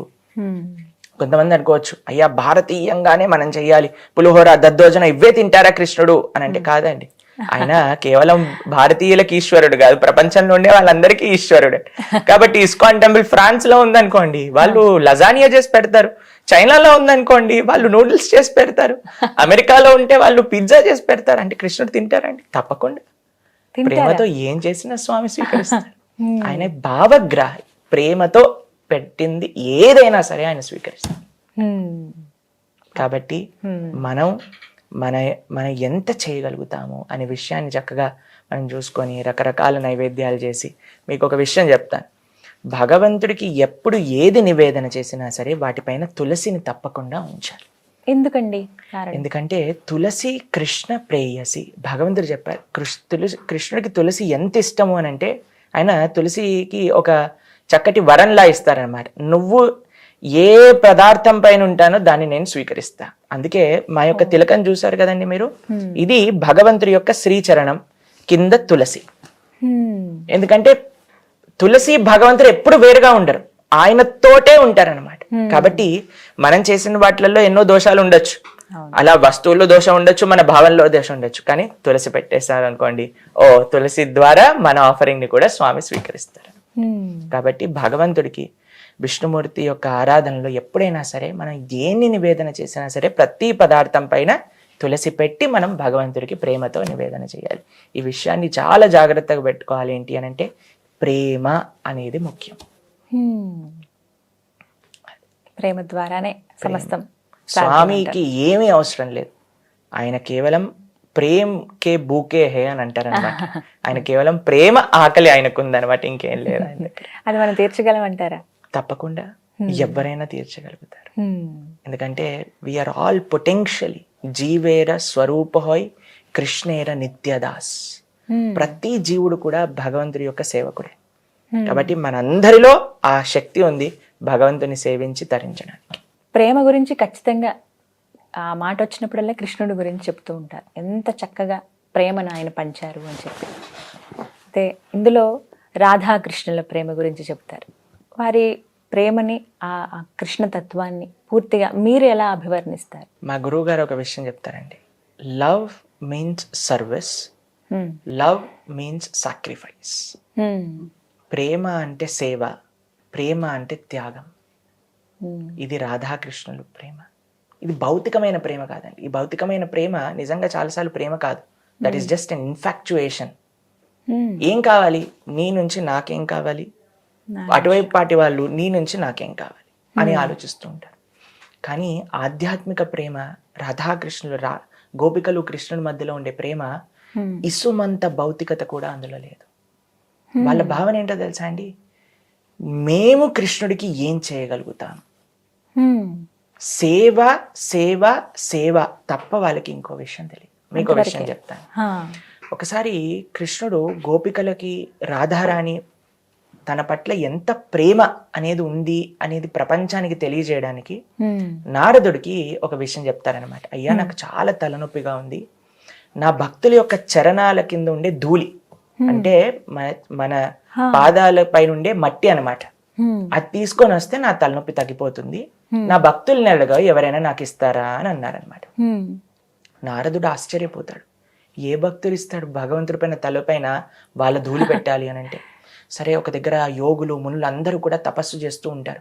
వాళ్ళ దగ్గరికి వెళ్ళి, అయ్యా కృష్ణుడికి తలనొప్పి వచ్చింది, కొద్దిగా ధూళిని ఇస్తారా అంటే, మహాపాపం మహాపాపం, మేము నరకానికి వెళ్ళిపోతాం, మేమివ్వం. అలా ప్రతి ఒక్క భక్తుడి దగ్గరికి వెళ్ళి నారదుడు అడుగుతూ ఉన్నాడు, ఎవ్వరు కూడా ఇవ్వం మేము అని అన్నారనమాట. చిట్ట చివరికి బృందావనంలో గోపికల దగ్గరికి వస్తారు. వచ్చి, అయ్యా కృష్ణుడికట తలనొప్పి వచ్చిందట. అయ్యో, మా కృష్ణుడికి తలనొప్పి వచ్చిందా, మేము ఏం చేయాలి అని అంటే, ఒక మెడిసిన్ పనిచేస్తుందట. ఏంటా మెడిసిన్ అంటే, మీ పాదాలకు ఉండే ధూళి, ఆ మట్టి మాకు ఇవ్వండి అని అంటే, గోపికలు ఏం చేశారు తెలుసా అండి, వెంటనే నీళ్ళల్లో కాళ్ళు పెట్టేసి మొత్తం మట్టిలో మొత్తం బొరలేసి పాదాల నుంచి మొత్తం ఇంతింత మట్టి తీసి నారదుడి చేతిలో పెట్టాడు. నారదుడు అన్నాడు, ఏం చేస్తున్నారో మీకు తెలుసా, భగవంతుడికి మీ చరణాల పైన ఉండే ధూళిస్తే నరకానికి వెళ్ళాల్సి వస్తుంది. ఎవరైనా మనం భగవంతుని ఆయన చరణాలు మనం ముట్టుకుంటాం కానీ మన చరణాలు తీసి స్వామి పైన పెడతావా, ఘోరాతి ఘోరమైన నరకానికి వెళ్లాల్సి వస్తుంది మీకు అని అంటే, గోపికలు అన్నారు, కొన్ని లక్షల కోట్ల సంవత్సరాలైనా మేము నరకంలో ఉండడానికి రెడీ, మా చరణాల ధూళి కృష్ణుడి పైన ఒక్క క్షణం, ఒక్క సెకండ్ ఆయన తలనొప్పి తీరుస్తుందన్నా సరే మేము ఎప్పటికీ నరకంలో ఉండడానికి రెడీ, మీరు తీసుకెళ్ళండి అని చెప్తారు. ఇది గోపికలకు ఉండే ప్రేమ. గోపికలలో శ్రేష్టమైన శ్రీమతి రాధారాణి యొక్క ప్రేమ. కాబట్టి వాళ్ళు ఎప్పుడు కూడా కృష్ణుడి నుంచి మాకు ఇది కావాలి అని అడగలేదు, మేము కృష్ణుడికి మా సర్వస్వము సమర్పణ చేసి సేవ చేయాలి. ఇది నిజమైన ప్రేమ అని అంటే. Keeping hour cells in centre, ఇది ఎప్పుడు ప్రేమ కాదండి. అంటే నేను ప్రధానం, నాకు నచ్చినట్టుగా ఎదుటివారు ఉండాలి. పొజెసివ్నెస్ ఇప్పుడు మనం చూస్తూ ఉంటాం. నిజంగా అండి, ఈ ప్రపంచంలో ప్రేమ ప్రేమ అంటున్నారు. ప్రేమ ఉంటే ఎవరైనా ప్రేమ యాక్సెప్ట్ చేయకపోతే యాసిడ్ పోసేయటం, మనం చూసాం చంపేయటం. మన ఢిల్లీలో చేసిన విషయాన్ని మనం చూస్తే అసలు నేనైతే ఆ వీడియో చూసాక అరగంట ఏం చేయలేకపోయా. నడి రోడ్డు పైన ఒక స్త్రీని అలా చంపేశారు అని అంటే ఎంత దారుణం చెప్పండి. ఇది ప్రేమ అంటారా? ఈ రోజు ఉంటుంది, రేపు ఉండదు. మా కాలేజ్లో ఫ్రెండ్ ఉండేవాడు అనమాట. ఒకరోజు ఇలా కూర్చొని ఏడుస్తుంటే ఏమైందిరా నీకు అని అంటే బ్రేకప్ అయిపోయింది. బ్రేకప్ అయిపోయింది అని అంటే ప్రేమ ఎప్పుడు కూడా బ్రేక్ అవ్వదండి. ప్రేమ శాశ్వతమైనది. అది కేవలం భగవంతుడికి జీవుడికి సంబంధించింది అనమాట. అందుకే కృష్ణుడు బృందావనాన్ని వదిలేసి మథురకెళ్ళినా ద్వారకకెళ్ళినా సరే గోపికలు మాత్రం ఎప్పటికీ శాశ్వతంగా స్వామిని ప్రేమిస్తూనే ఉన్నాడు. కాబట్టి ప్రేమ శాశ్వతమైనది. ప్రేమలో మనం సెంటర్ కాదు. ఎదుటివాడు ఎలా ఉండాలి అనే విషయాన్ని మనం జడ్జి చేయం. అయ్యా వాళ్ళకి ఏ విధంగా నేను సేవ చేయొచ్చు అనే విషయాన్ని నిజంగా చెప్తున్నా. ఏ రిలేషన్షిప్ లోనైనా మనం ఫోకస్ ని తీసేసి నేను ఎలా వేరే వాళ్ళకి మంచిగా చేయగలుగుతాను అనే విషయాన్ని ఆలోచించగలిగితే, వీడెందుకు ఇలా నాతో మాట్లాడాడు అనే విషయాన్ని తీసేసి వాళ్ళు ఎందుకు అలా మాట్లాడాల్సిన పరిస్థితి వచ్చింది అనే విషయాన్ని మనం ఆలోచిస్తే మనం ప్రపంచంలో ప్రతి ఒక్క చూసే దృష్టికోణం మొత్తం కూడా మారిపోతుందండి. అంటే స్వార్థం లేకుండా ప్రేమించాలి ఎదుటి వ్యక్తి. నిస్వార్థమైనది ప్రేమ. స్వార్థం అని ఒక ఇసుమంత ఉన్నా సరే అది ప్రేమ కాదు. కానీ మనుషులుగా ఏదో ఒక కారణమో లేకపోతే ఏదో ఒకటి ఉంటుందండి వీళ్ళ నుంచి ఆశించటము, అది కూడా స్వార్థమే అవుతుంది కదా. అది కూడా లేకుండా అంటే ఎలా కుదురుతుంది? అందుకే మనిషిలో శాశ్వతమైన ప్రేమ ఉండదు. భగవంతుడికి జీవుడికి మాత్రమే శాశ్వతమైన ప్రేమ. ఇప్పుడే అడుగుతారు గురుగారు, ఇలాంటప్పుడు మరి మేము ప్రేమ వివాహం చేసుకున్నాం, చక్కగా ఉన్నాము, మాది ఇన్ని సంవత్సరాల ప్రేమ అని చాలా గర్వంగా చెప్పుకుంటూ ఉంటారు కదా, అదంతా నిజమైన ప్రేమ కాదంటారా? ఇక విషయం చెప్తానండి. ప్రేమ వివాహమా, మనం ఆనందంగా ఉన్నామా అనే విషయాలు తప్పకుండా ఉండొచ్చు. ఎప్పుడు ఆనందంగా ఉంటారో తెలుసా అండి? ఎవరైనా ప్రేమ వివాహాలు నేను చాలా మందిని చూసా. ఎప్పుడు ఆనందంగా ఉంటుందో తెలుసా? ఎప్పుడైతే నేను అనే విషయాన్ని పక్కన పెడతారో అప్పుడే ఆనందంగా ఉండగలుగుతారు. అదే మేము చెప్పాలనుకునేది. నేను ప్రధానం, నా ఇష్టాలు, నాకు నచ్చిన విధంగా ఎదుటివాడు ఉండాలి అనేది పక్కన పెట్టండి. వేరే వాళ్ళని అర్థం చేసుకోవటం ప్రారంభం చేయండి. ఇప్పుడు చూడండి, ప్రేమ వివాహం వరకు మనం వెళ్తున్నాం, కానీ ఇద్దరు అన్న తమ్ముల మధ్యలో, అక్కా చెల్లెళ్ళ మధ్యలో, తల్లి బిడ్డల మధ్యలో ప్రేమ అవును ఉంటుందా అండి? ఎంతో మంది పేరెంట్స్ ఫోన్ చేసి, ప్రభుజీ చిన్నప్పుడు మాతో ఎంత మాట్లాడేవాడండి, ఇప్పుడు కాలేజ్కి వెళ్తున్నాడు మాతో మాట్లాడట్లేదండి. నిజమే, వస్తాయి ఇలాంటి కంప్లైంట్స్. ఒక్కొక్క సర్కిల్ మారిపోతూ ఉంటుంది. చిన్నప్పుడు తల్లిదండ్రులు అంటే ఇష్టం, కొద్దిగా పెద్దగా అవగానే ఫ్రెండ్స్ ప్రధాన, తర్వాత ఇంకెవరైనా దొరికారనుకోండి వాళ్ళు ప్రధాన. కాబట్టి చేంజ్ అవుతూ ఉంటుంది, మారుతుంది. నిజమే.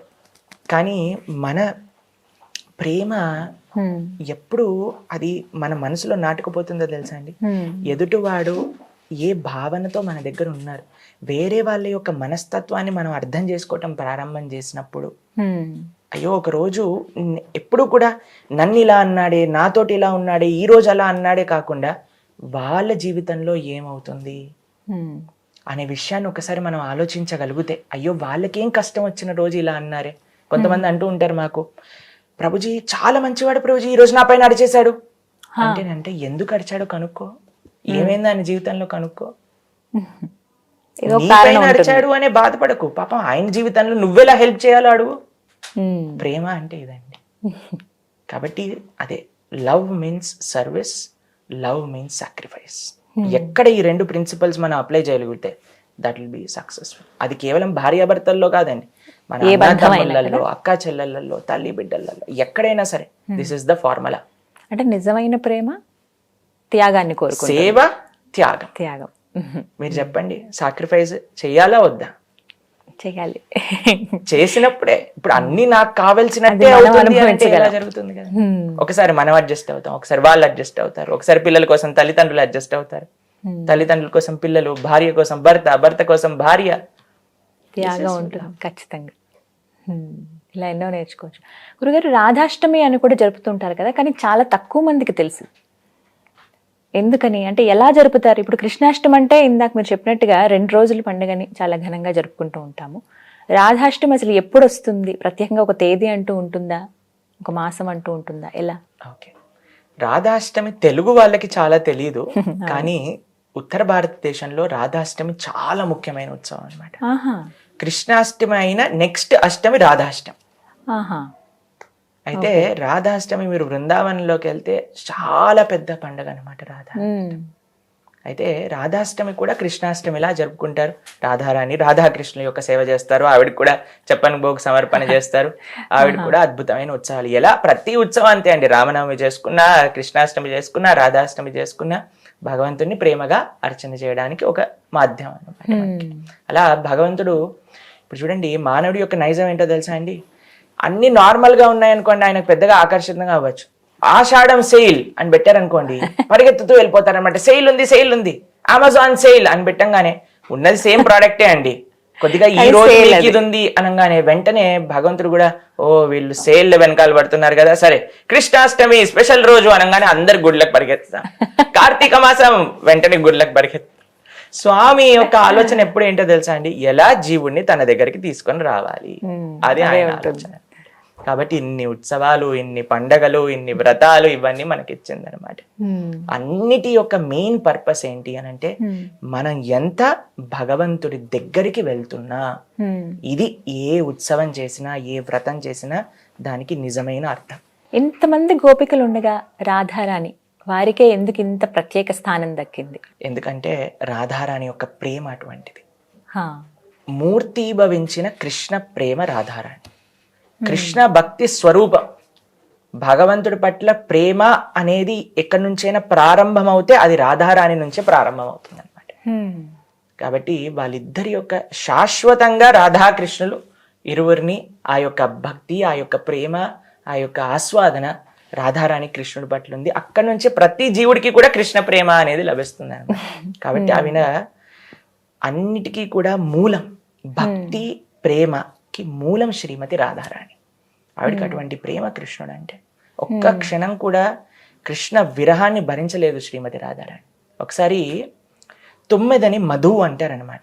అయితే ఒక తుమ్మెద వస్తుంది, ఇక్కడ దగ్గరలో గోపికలందరూ ఉన్నారనమాట, తిరుగుతూ ఉంది. అయితే ఆ తుమ్మెద కొద్దిగా దూరంగా వెళ్ళిపోయింది. ఒక గోపిక అంది మధు వెళ్ళిపోయింది అనగానే రాధారాణి కళ్ళు తిరిగి కింద పడిపోతుంది అనమాట. ఏంటి కృష్ణుడు వెళ్ళిపోయాడా మన దగ్గర నుంచి అనే భావన. మధు అనేది కృష్ణుడు పేరు కూడా, ఈ తుమ్మెద పేరు కూడా. అయితే ఆ పేరు, ఆ భావన వినేసరికి రాధారాణి తట్టుకోలేదనమాట, అంత ప్రేమ కృష్ణుడు. మీకు గోవర్ధనలో కృష్ణుడు ఇలా గోవర్ధనుని ధరించినప్పుడు రాధారాణి గోవర్ధనుడికి ప్రార్థన చేస్తుంది అనమాట. నేను బృందావనం వెళ్ళినప్పుడు గోవర్ధనాన్ని తప్పకుండా వెళ్ళాలి. 21 మైళ్ళు ఉంటుంది ఆ పర్వతం అనమాట. 21 మైళ్ళు. అయితే ఆ పర్వతాన్ని కృష్ణుడు ఎడమ చేతి చిటికని వేలిపైన ధరించారు. అప్పుడు రాధారాణి ఆ గోవర్ధనాన్ని చెప్తుంది, అయ్యా గోవర్ధన, నువ్వు ఆల్రెడీ ఇంత పెద్దగా ఉన్నావు, దాంట్లో మీకు ఇంతకు ముందే నువ్వెంత పెద్ద అంత పెద్ద నైవేద్యాన్ని మీకు సమర్పణ చేశాం గోవర్ధన పూజలు. కాబట్టి నీ సైజ్ డబుల్ అయిపోయింది, ఎక్సెల్ అయిపోయింది అనమాట గోవర్ధనుడి సైజ్. దానిపై నుంచి పైన ఇంద్రుడు వర్షం చేస్తున్నారు, ట్రిపుల్ ఎక్సెల్ అయిపోయావు నువ్వు. మా చిన్ని కన్నయ్య యొక్క చేతికి నువ్వు ఇంత పెద్దవాడివి, ఆయనకి మాత్రం నువ్వు బాధ కలిగించకు అని గోవర్ధనుడికి ప్రార్థన చేస్తుంది అనమాట. ఎలాగైనా సరే కృష్ణుని ఎలాగైనా సరే నువ్వు కాపాడు, ఆయన పైన నువ్వు చాలా ప్రెషర్ పెట్టకు, ఆయన చిన్ని చెయ్యికి ఏం అవ్వనివ్వకూడదు అని ప్రార్థన చేస్తుంది రాధారాణి. మొత్తం గోవర్ధనీళ్ళు అయిపోయాక కృష్ణుడు అడుగుతారు, ఒరే నువ్వు ఇంత చిన్న పిల్లవాడివిరా, ఎలా ఎత్తావు నువ్వు అని అంటే, నాకు అమ్మ చిన్నప్పటి నుంచి వెన్న పెట్టి పెట్టి పెంచింది, అందుకోసం నా కండలకి శక్తి వచ్చింది.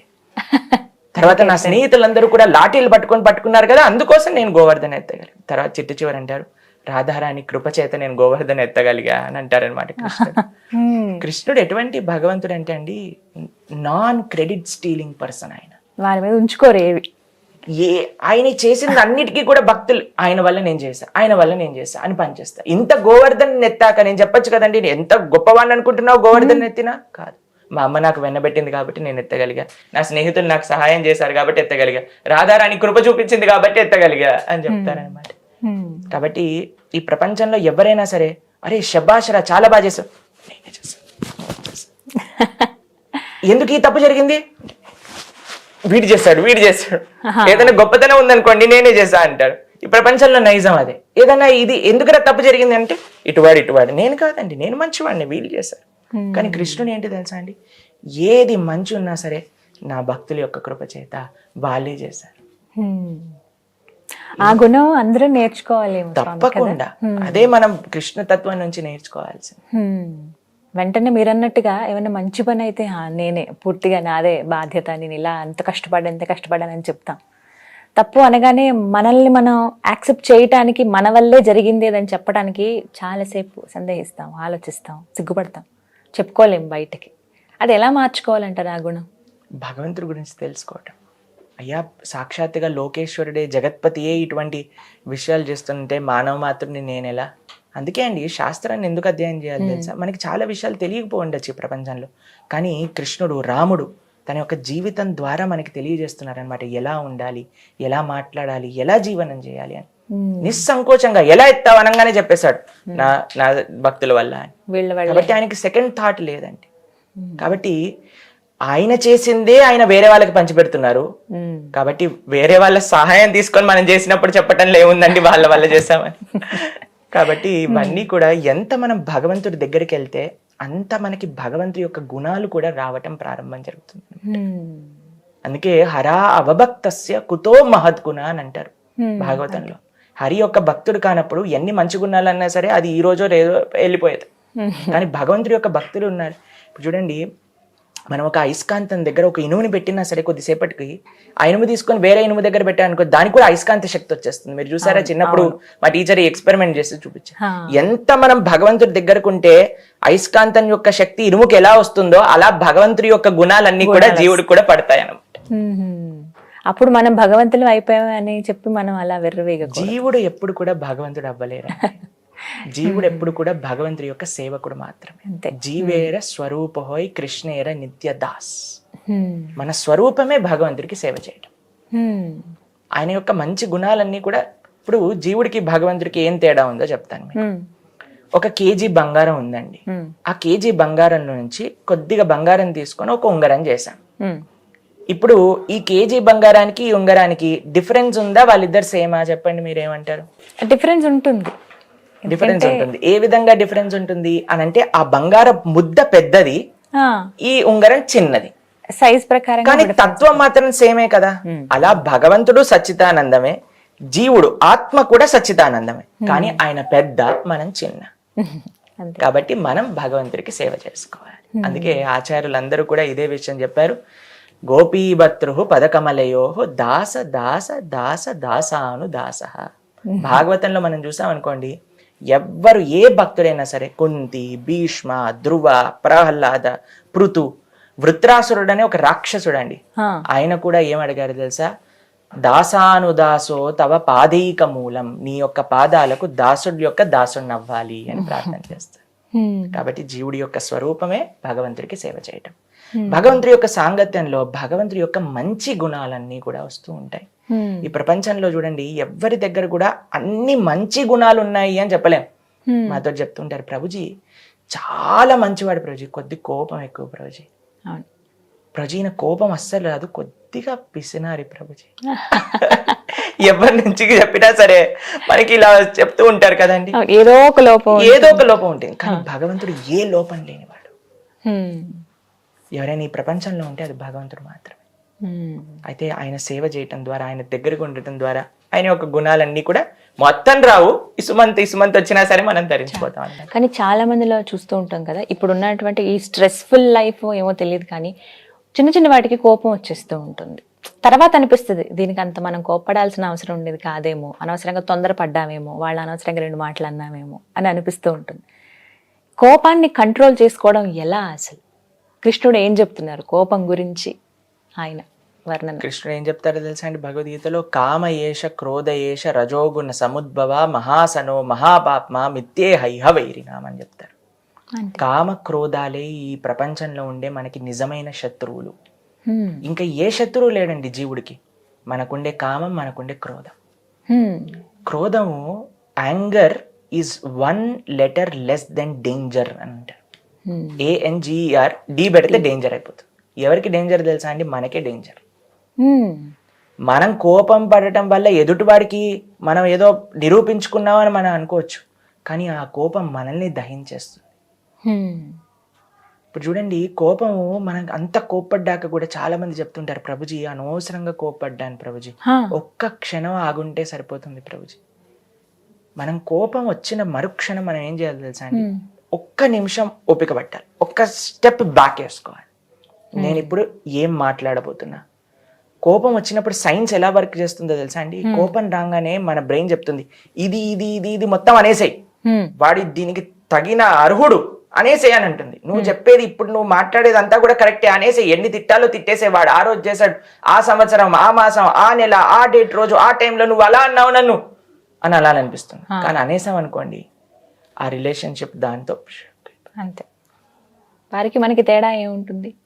ఎదుటి వాళ్ళు అరిచినప్పుడు ఇప్పుడు మనం ఏం చేయాలంటే ఒక్కసారి ఆలోచించాలి. మన మనసు చెప్తుంది నువ్వు అనాలి, నిరూపించుకోవాలి, తగ్గకు నువ్వు అని చెప్తుంది. కానీ మనం ఒక్క నిమిషం ఓపిక పట్టాలి. ఎందుకంటే మనల్ని మనం నిరూపించుకోవటం ముఖ్యం కాదండి, ఎదుటివాడితో మనకుండే సంబంధం ముఖ్యం. అంటే టిప్స్ చెప్పండి గురూజీ, ఖచ్చితంగా అడుగుతారు, ఎలా మేము కంట్రోల్ చేసుకోవాలి?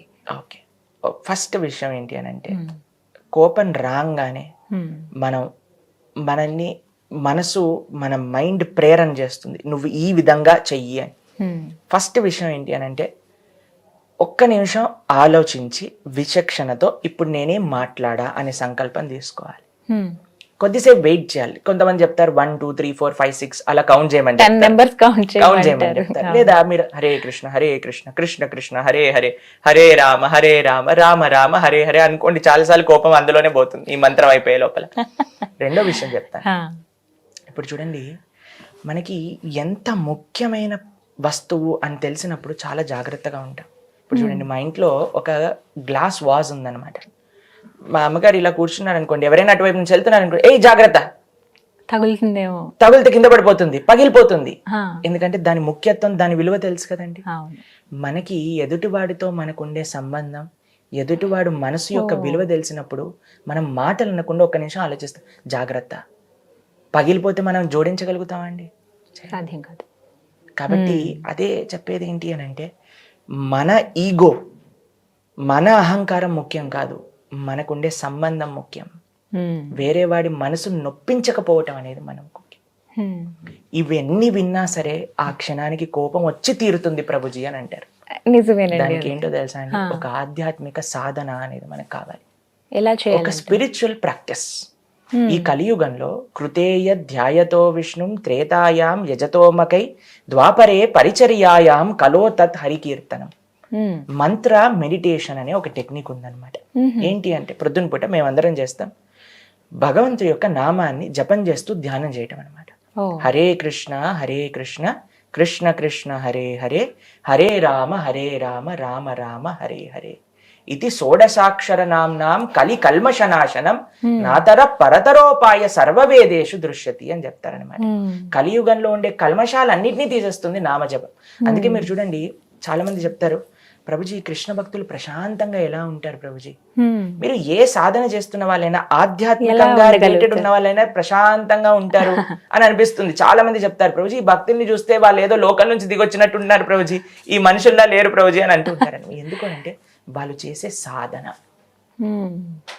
ఆ సాధన శక్తి మనల్ని ఏ విధమైన డిస్ట్రాక్షన్స్ కి కూడా దూరంగా మనం చేస్తుంది అనమాట. అది కోపం వచ్చినా సరే, ఏ విధంగానైనా డిస్ట్రాక్ట్ అయినా సరే, అది భగవత్ సాధన, భగవత్ శక్తి మనల్ని కాపాడుతుంది. ఓవర్కమ్ చేయగలమంటారు ఖచ్చితంగా. అది అలవాటు అవ్వాలా మనకి? కొన్ని రోజులు పడుతుందా, కొన్ని నెలల? ఎలా? మీకు చిన్న ఉదాహరణ చెప్తాను. ఈ ధోతి చూసారా మీరు, తెల్లగా ఉందా అండి? దీన్ని మీరు ఇంకులో, మొత్తం ఇంకులో ముంచేసి బయటికి తీసారనుకోండి, ఏమవుతుంది? మొత్తం బ్లూ కలర్ అయిపోతుంది మొత్తం. అవునా? ఇప్పుడు దాన్ని మీరు అయ్యా క్లీన్ చేసి ఇవ్వండి అని ఒకరికి ఇచ్చాను. వాళ్ళు ఇలా ఉతకటం ప్రారంభం చేశారు. ప్రభుజీ 2 సార్లు ఉతికాను ప్రభుజీ, ఏంటి ప్రభుజీ ఇంకు పోవట్లేదు అని అంటే, అమ్మ టైం పడుతుంది, ఎంత సర్ఫ్ ఎక్సెల్ యూజ్ చేసినా టైం పడుతుందండి మొత్తం పోవడానికి. కాబట్టి పోయేంత వరకు మనకు ఓపికగా ఉండాలి. అట్లీస్ట్ ఉతకటం స్టార్ట్ చేశారు కదా, ఒక రోజు పోతుంది. అది ముఖ్యం అన్నమాట. కాబట్టి బురదలో ఉన్నవాడు స్నానం చేయటం ప్రారంభం చేస్తే కొద్దిసేపటికి ఆ బురద అనేది పోతుంది. కానీ అన్నిటికంటే ఫస్ట్ స్టెప్ ఏంటో తెలుసా? నేను బురదలో ఉన్నా అని తెలుసుకోవటం, స్నానం చేస్తే పోతుంది అనే నమ్మకం రావటం. ఆ విచక్షణ ఉండడం అది అనేది ముఖ్యం అన్నమాట. జ్ఞానం. కాబట్టి ఈ మనసులో కామ క్రోధ లోభ మోహ మదం ఆశ్చర్యములు ఉన్నాయి, వీటిని తీసేసుకోవాలి అని భగవంతుడి యొక్క ఆధ్యాత్మిక సాధన మనం ప్రారంభం చేశాం, తప్పకుండా పోతుంది. చాలా మంది అడుగుతారు, ప్రభుజీ మేము చాలా సిన్సియర్ గా జపం చేస్తున్నాం ప్రభుజీ, కానీ ఎందుకు పోవట్లేదు? ఇప్పుడు చూడండి, ఫ్యాన్ తిరుగుతుంది అనుకోండి, ఒకసారి ఆపేయంగానే ఫ్యాన్ స్విచ్ ఆఫ్ చేయగానే ఫ్యాన్ ఆగిపోతుందా? కాదు, మెల్లగా తిరిగి తిరిగి తిరిగి అని ఆగుతుంది అనమాట. అట్లనే మనం కర్మ స్విచ్ ఆఫ్ చేసేసాం, కానీ అది శాంతం అవ్వడానికి టైం పడుతుంది. ఆ ఓపిక మనకు కావాలి. ఎంత ఉత్సాహం, అదే ఫస్ట్ మనం మాట్లాడుకున్నాం కదా, ఎంత ఉత్సాహమో అంత ఓపిక, ఈ రెండు కావాలన్నమాట. ప్రభుజీ, స్నేహబంధం గురించి కృష్ణుడు కుచేలుడి కథ చాలా మందికి తెలుసు, వాటిని చూసి చాలా మంది నేర్చుకుంటారు కూడా. స్నేహబంధం ఇంత గొప్పదా అని చెప్పి అసలు అంటే నార్మల్ వాళ్ళకు కూడా అర్థమయ్యే విధంగా చూసుకుంటే కృష్ణుడు స్నేహబంధాన్ని ఎలా వివరించారు, ఎలా వర్ణిస్తారు అంటే? చాలా మంచి ప్రశ్న. Krishna Kuchela ideal friendship. మీకు మన శాస్త్రం నుంచి 2 ఎగ్జాంపుల్స్ చెప్తా. ఒక ఫ్రెండ్షిప్ ద్రుపద ద్రోణ. ద్రోణాచార్యులు అని పాండవుల గురువు, మీకు తెలుసు కదా.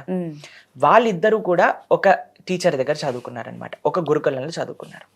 అయితే ద్రుపదుడు ద్రోణుడికి చెప్తారు, మన జీవితం ఎప్పటికీ లైఫ్ లాంగ్ ఫ్రెండ్షిప్ ఇది, నువ్వు ఎప్పుడు ఏది కావాలన్నా నా దగ్గరికి రా అని చెప్తారనమాట.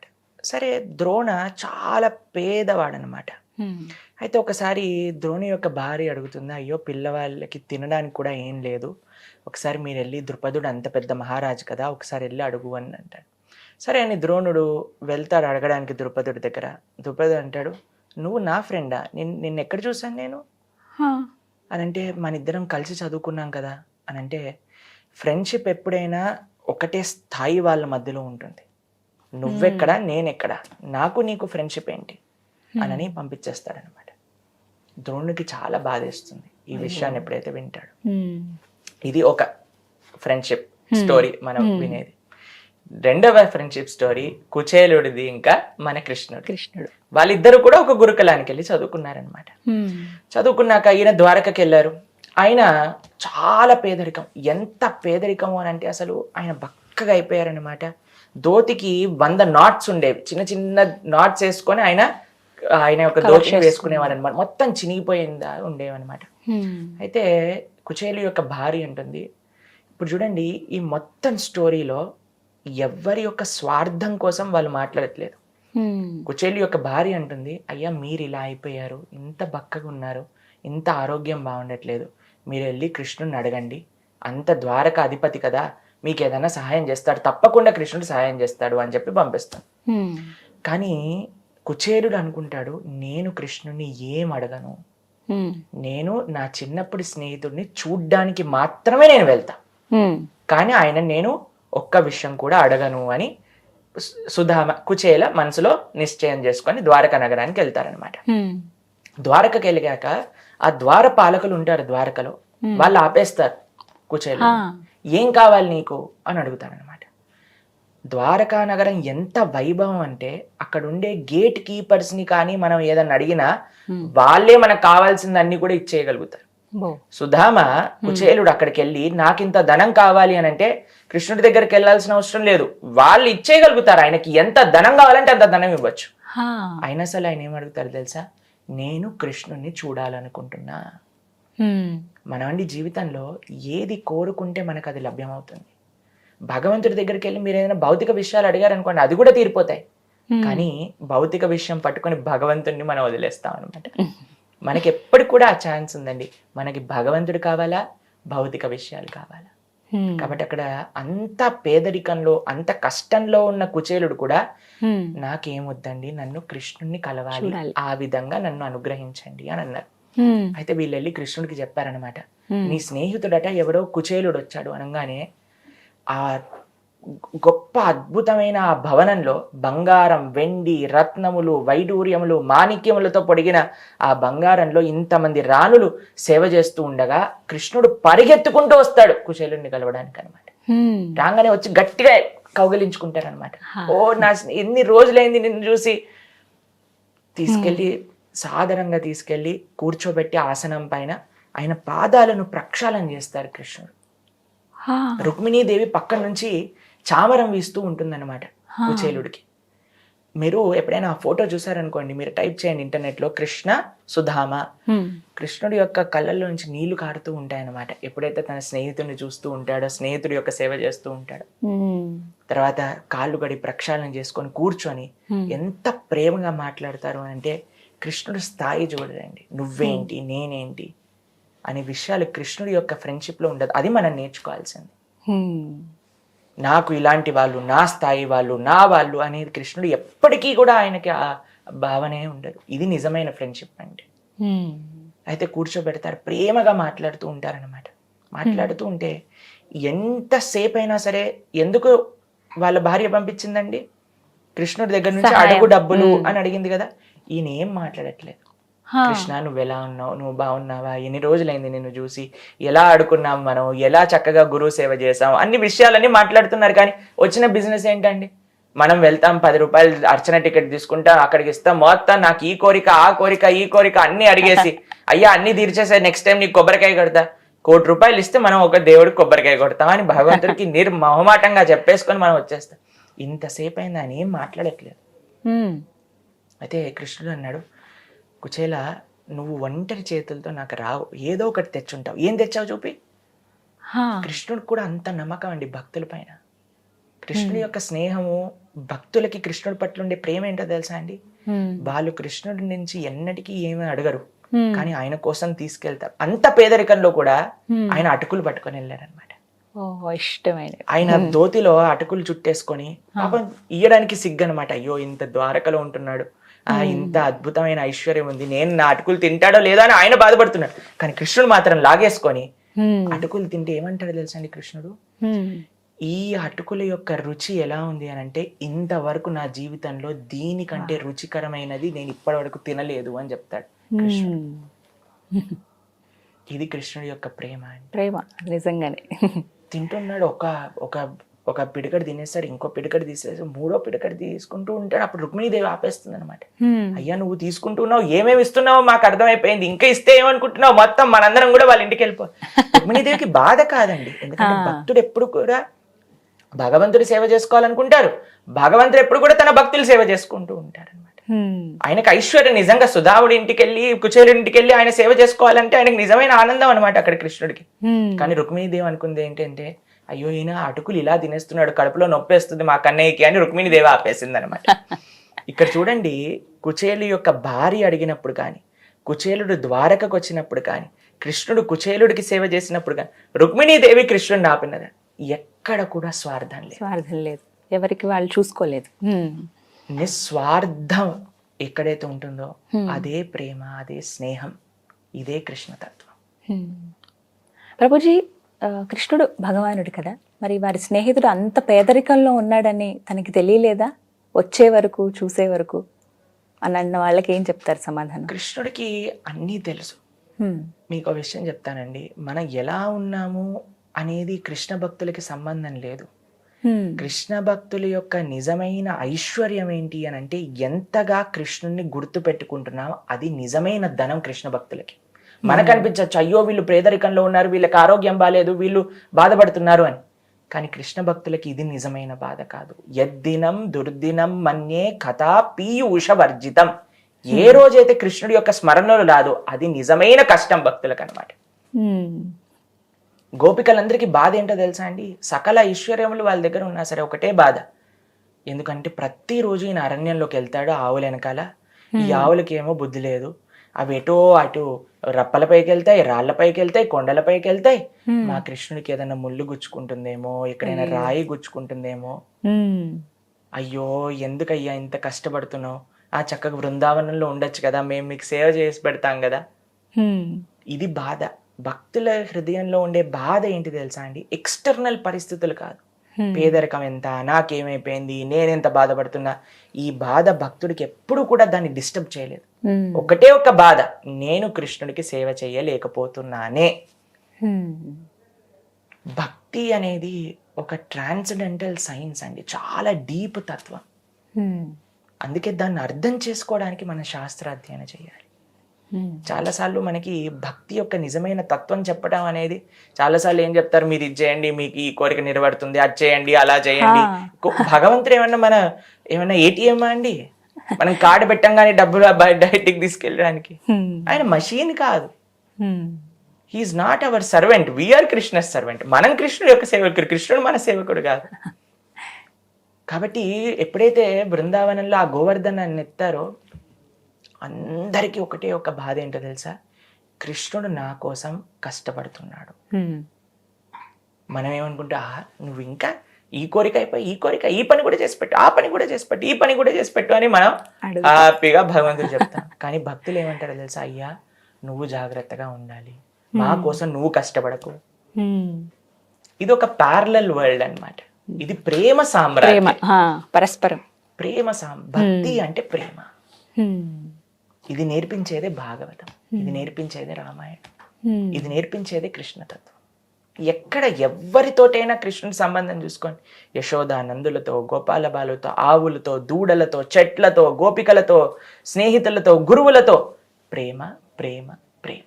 స్నేహబంధం గురించి అంటే ఇవాళ రోజున చూస్తున్న ఈ స్నేహాలు, వీటికి నిర్వచనాలు ఏంటండి? నిజమైన స్నేహం ఏంటి అని అంటే, నాకు ఇలా ఉంటేనే నాకు నచ్చుతుంది, ఈ స్థాయి వాడే నాతో నేను ఫ్రెండ్ అంటే ఇలా ఉండాలి, నా ఫ్రెండ్ అంటే వాడి యొక్క అవసరాలను నేను పూర్తి చేయలేను, కానీ నా అవసరాలు వాడు పూర్తి చేయాలి. ఎంత స్వార్థం చెప్పండి. స్వార్థం ఎక్కడ ఉంటుందో అక్కడ ఫ్రెండ్షిప్ ఉండలేదు, స్వార్థం ఎక్కడ ఉంటుందో అక్కడ ప్రేమ ఉండలేదు. First thing we have to learn is selflessness, నిస్వార్థ భావన. కాబట్టి ఇది చాలా ముఖ్యమండి. అందుకే ఈ రోజులలో మనం చూస్తాం, నేను ఒకరితో మాట్లాడుతుండే, అరే నీ ఎప్పుడు వచ్చే ఫ్రెండ్ ఏమిటి, ఇప్పుడు వెళ్ళిపోయాడు ప్రభుజీ. ఎందుకు అని అంటే, ఎప్పుడు నేనే మాట్లాడాలా, ఎప్పుడు నేనే చేయాలా, వాళ్ళు నా కోసం ఎందుకు చేయకూడదు? ఇలా ఉన్నప్పుడు మనం ఎవరితోటి ఉండగలుగుతాం చెప్పండి? మనకి మా గురువు గారు ఒక విషయం చెప్తారు, we have to use things and love people, but what we do is we use people and love things. ప్రస్తుతం జరుగుతుంది అది. కానీ ఈ పారాడిమ్ షిఫ్ట్ ఎప్పుడైతే వస్తుందో, నాకు వస్తువు కాదు ముఖ్యం, నాకు వ్యక్తి ముఖ్యం, నాకు నా అహంకారం ముఖ్యం కాదు, నాకు ఆయనతో ఉండే సంబంధం ముఖ్యం. ఇలా ఎప్పుడైతే మనం ఆలోచించటం స్టార్ట్ చేస్తామో, అప్పుడు మన నిజమైన ప్రేమ, నిజమైన స్నేహము అనేది మనం బిల్డప్ చేసుకోవచ్చు అనమాట. కొంతమందికి చాలా మంది స్నేహితులు ఉంటారు ప్రభుజీ, కొంతమందికి ఏమో అసలు ఒక్క ఫ్రెండ్ కూడా ఉండరు. అంటే వీటికి కారణాలు ఏంటంటారు? మనకి ఎంత ఉన్నారు అని కాదండి, ఒక్కడున్నా సరే వాడు మంచి స్నేహితుడు అయ్యాడు అనుకోండి, మనకి అన్నిటికంటే బెస్ట్ బెనిఫిట్ అదనమాట. ఏంటో తెలుసా మీకు, ఇంగ్లీష్ లో చెప్తారు, tell me who your friend is and I will tell you what you are. కాబట్టి మాకు ఇంతమంది స్నేహితులు ఉన్నారండి, నాకు అందరూ ఎక్కడ వెళ్ళినా సరే ఫ్రెండ్సే అండి, దేనికి ఉపయోగం? అది దుస్సాంగత్యం అవుతాయి.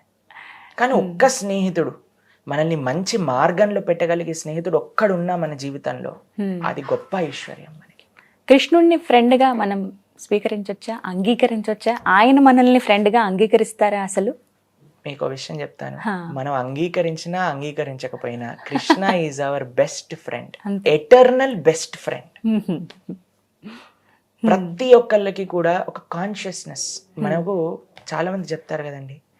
మీకు ఒక విషయం చెప్తాను, అందరి జీవితంలో కూడా ఇది మనందరికీ కూడా ఎక్స్పీరియన్స్ అయిన విషయం. ఏంటో తెలుసా, మనం ఏదైనా తప్పు చేస్తున్నాము అని అంటే మన మనసులో నుంచి ఒక వాయిస్ చెప్తుంది, ఇది తప్పు, ఇది చెయ్యకూడదు అని చెప్తుంది. అవునా కాదా?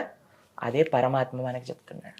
మన ఎటర్నల్ బెస్ట్ ఫ్రెండ్ మన హృదయంలోనే, సర్వస్య చాహం హృది సన్నివిష్టో. అందరి హృదయంలో స్వామి పరమాత్మగా ఉంటూ, ఇది తప్పు, ఇది చెయ్యకూడదు, ఇది మంచిది కాదు అని స్వామి ఎంత ప్రయత్నిస్తున్నా సరే మనం ఆయన నోరుని మూసేసి మనం అధార్మిక కార్యక్రమాలు చేస్తాం. అందుకే అండి మనము పరమాత్మ చెప్పేదైనా సరే మనం ఆపేయచ్చు. అదే పరమాత్మ ఒక బాహ్య స్వరూపంలో గురువుగా మనకి ప్రత్యక్షం అవుతారనమాట. ఆ గురువు ఒక బాహ్య రూపంతో మన ఆచరణ, మన జీవితం యొక్క డైరెక్షన్ ని మార్చి మంచి డైరెక్షన్ లో పెడతారు. అందుకే ఒక గొప్ప ఫ్రెండ్, గురువు కూడా మనకి ఫ్రెండే, భగవంతుడు కూడా మనకి ఫ్రెండ్. ఫ్రెండ్ అంటే నిర్వచనం ఏంటో తెలుసా అండి, మనకి ఎంత కష్టమైనా సరే ఇది తప్పు అని నిక్కచ్చుగా చెప్పేవాడే ఫ్రెండ్. కానీ ఈ సమాజంలో ఏంటి అని అంటే ఎలా ఫీల్ అయిపోతాడేమో, మమ్మల్ని వదిలేస్తాడేమో, కాబట్టి నువ్వే తోపురా, నువ్వేం చేసినా పర్వాలేదు అని. ఎందుకంటే ఇక్కడ వీడి స్వార్థం కూడా ఉంది. వాడితో పాటు లేకపోతే నా బిజినెస్ ముందుకెళ్ళదు, కాబట్టి వాడు ఏం చేసినా సరే నేను ఓపిక పడతా, నేను ఏం చేసినా సరే నువ్వు ఓపిక పట్టు. ఇది ఫ్రెండ్షిప్ అండి. నిజమైన ఫ్రెండ్షిప్ ఏంటి అని అంటే తప్పు చేస్తున్నావు అని చెప్పటం, ఒకళ్ళని మంచి మార్గంలో పెట్టడం. ఎంతమంది ఉన్నారు అని కాదు, ఒక్కరైనా సరే. మీకు ఒక విషయం తెలుసా, అది ఒక వ్యక్తి అవ్వాల్సిన అవసరం లేదండి, ఒక పుస్తకమైనా అవ్వచ్చు. ఓ వస్తువైన you can have a book as your best friend. ఒక మంచి పుస్తకం, ఒక మంచి సాంగత్యం, ఒక మంచి ఆలోచన, అది కూడా మన బెస్ట్ ఫ్రెండ్ అవ్వచ్చు. కానీ తిరిగి పంచుకునే విధానం కూడా కావాలని కోరుకుంటాను. ఒక విషయం తెలుసా అండి, అదే జీవుడి యొక్క స్వరూపం.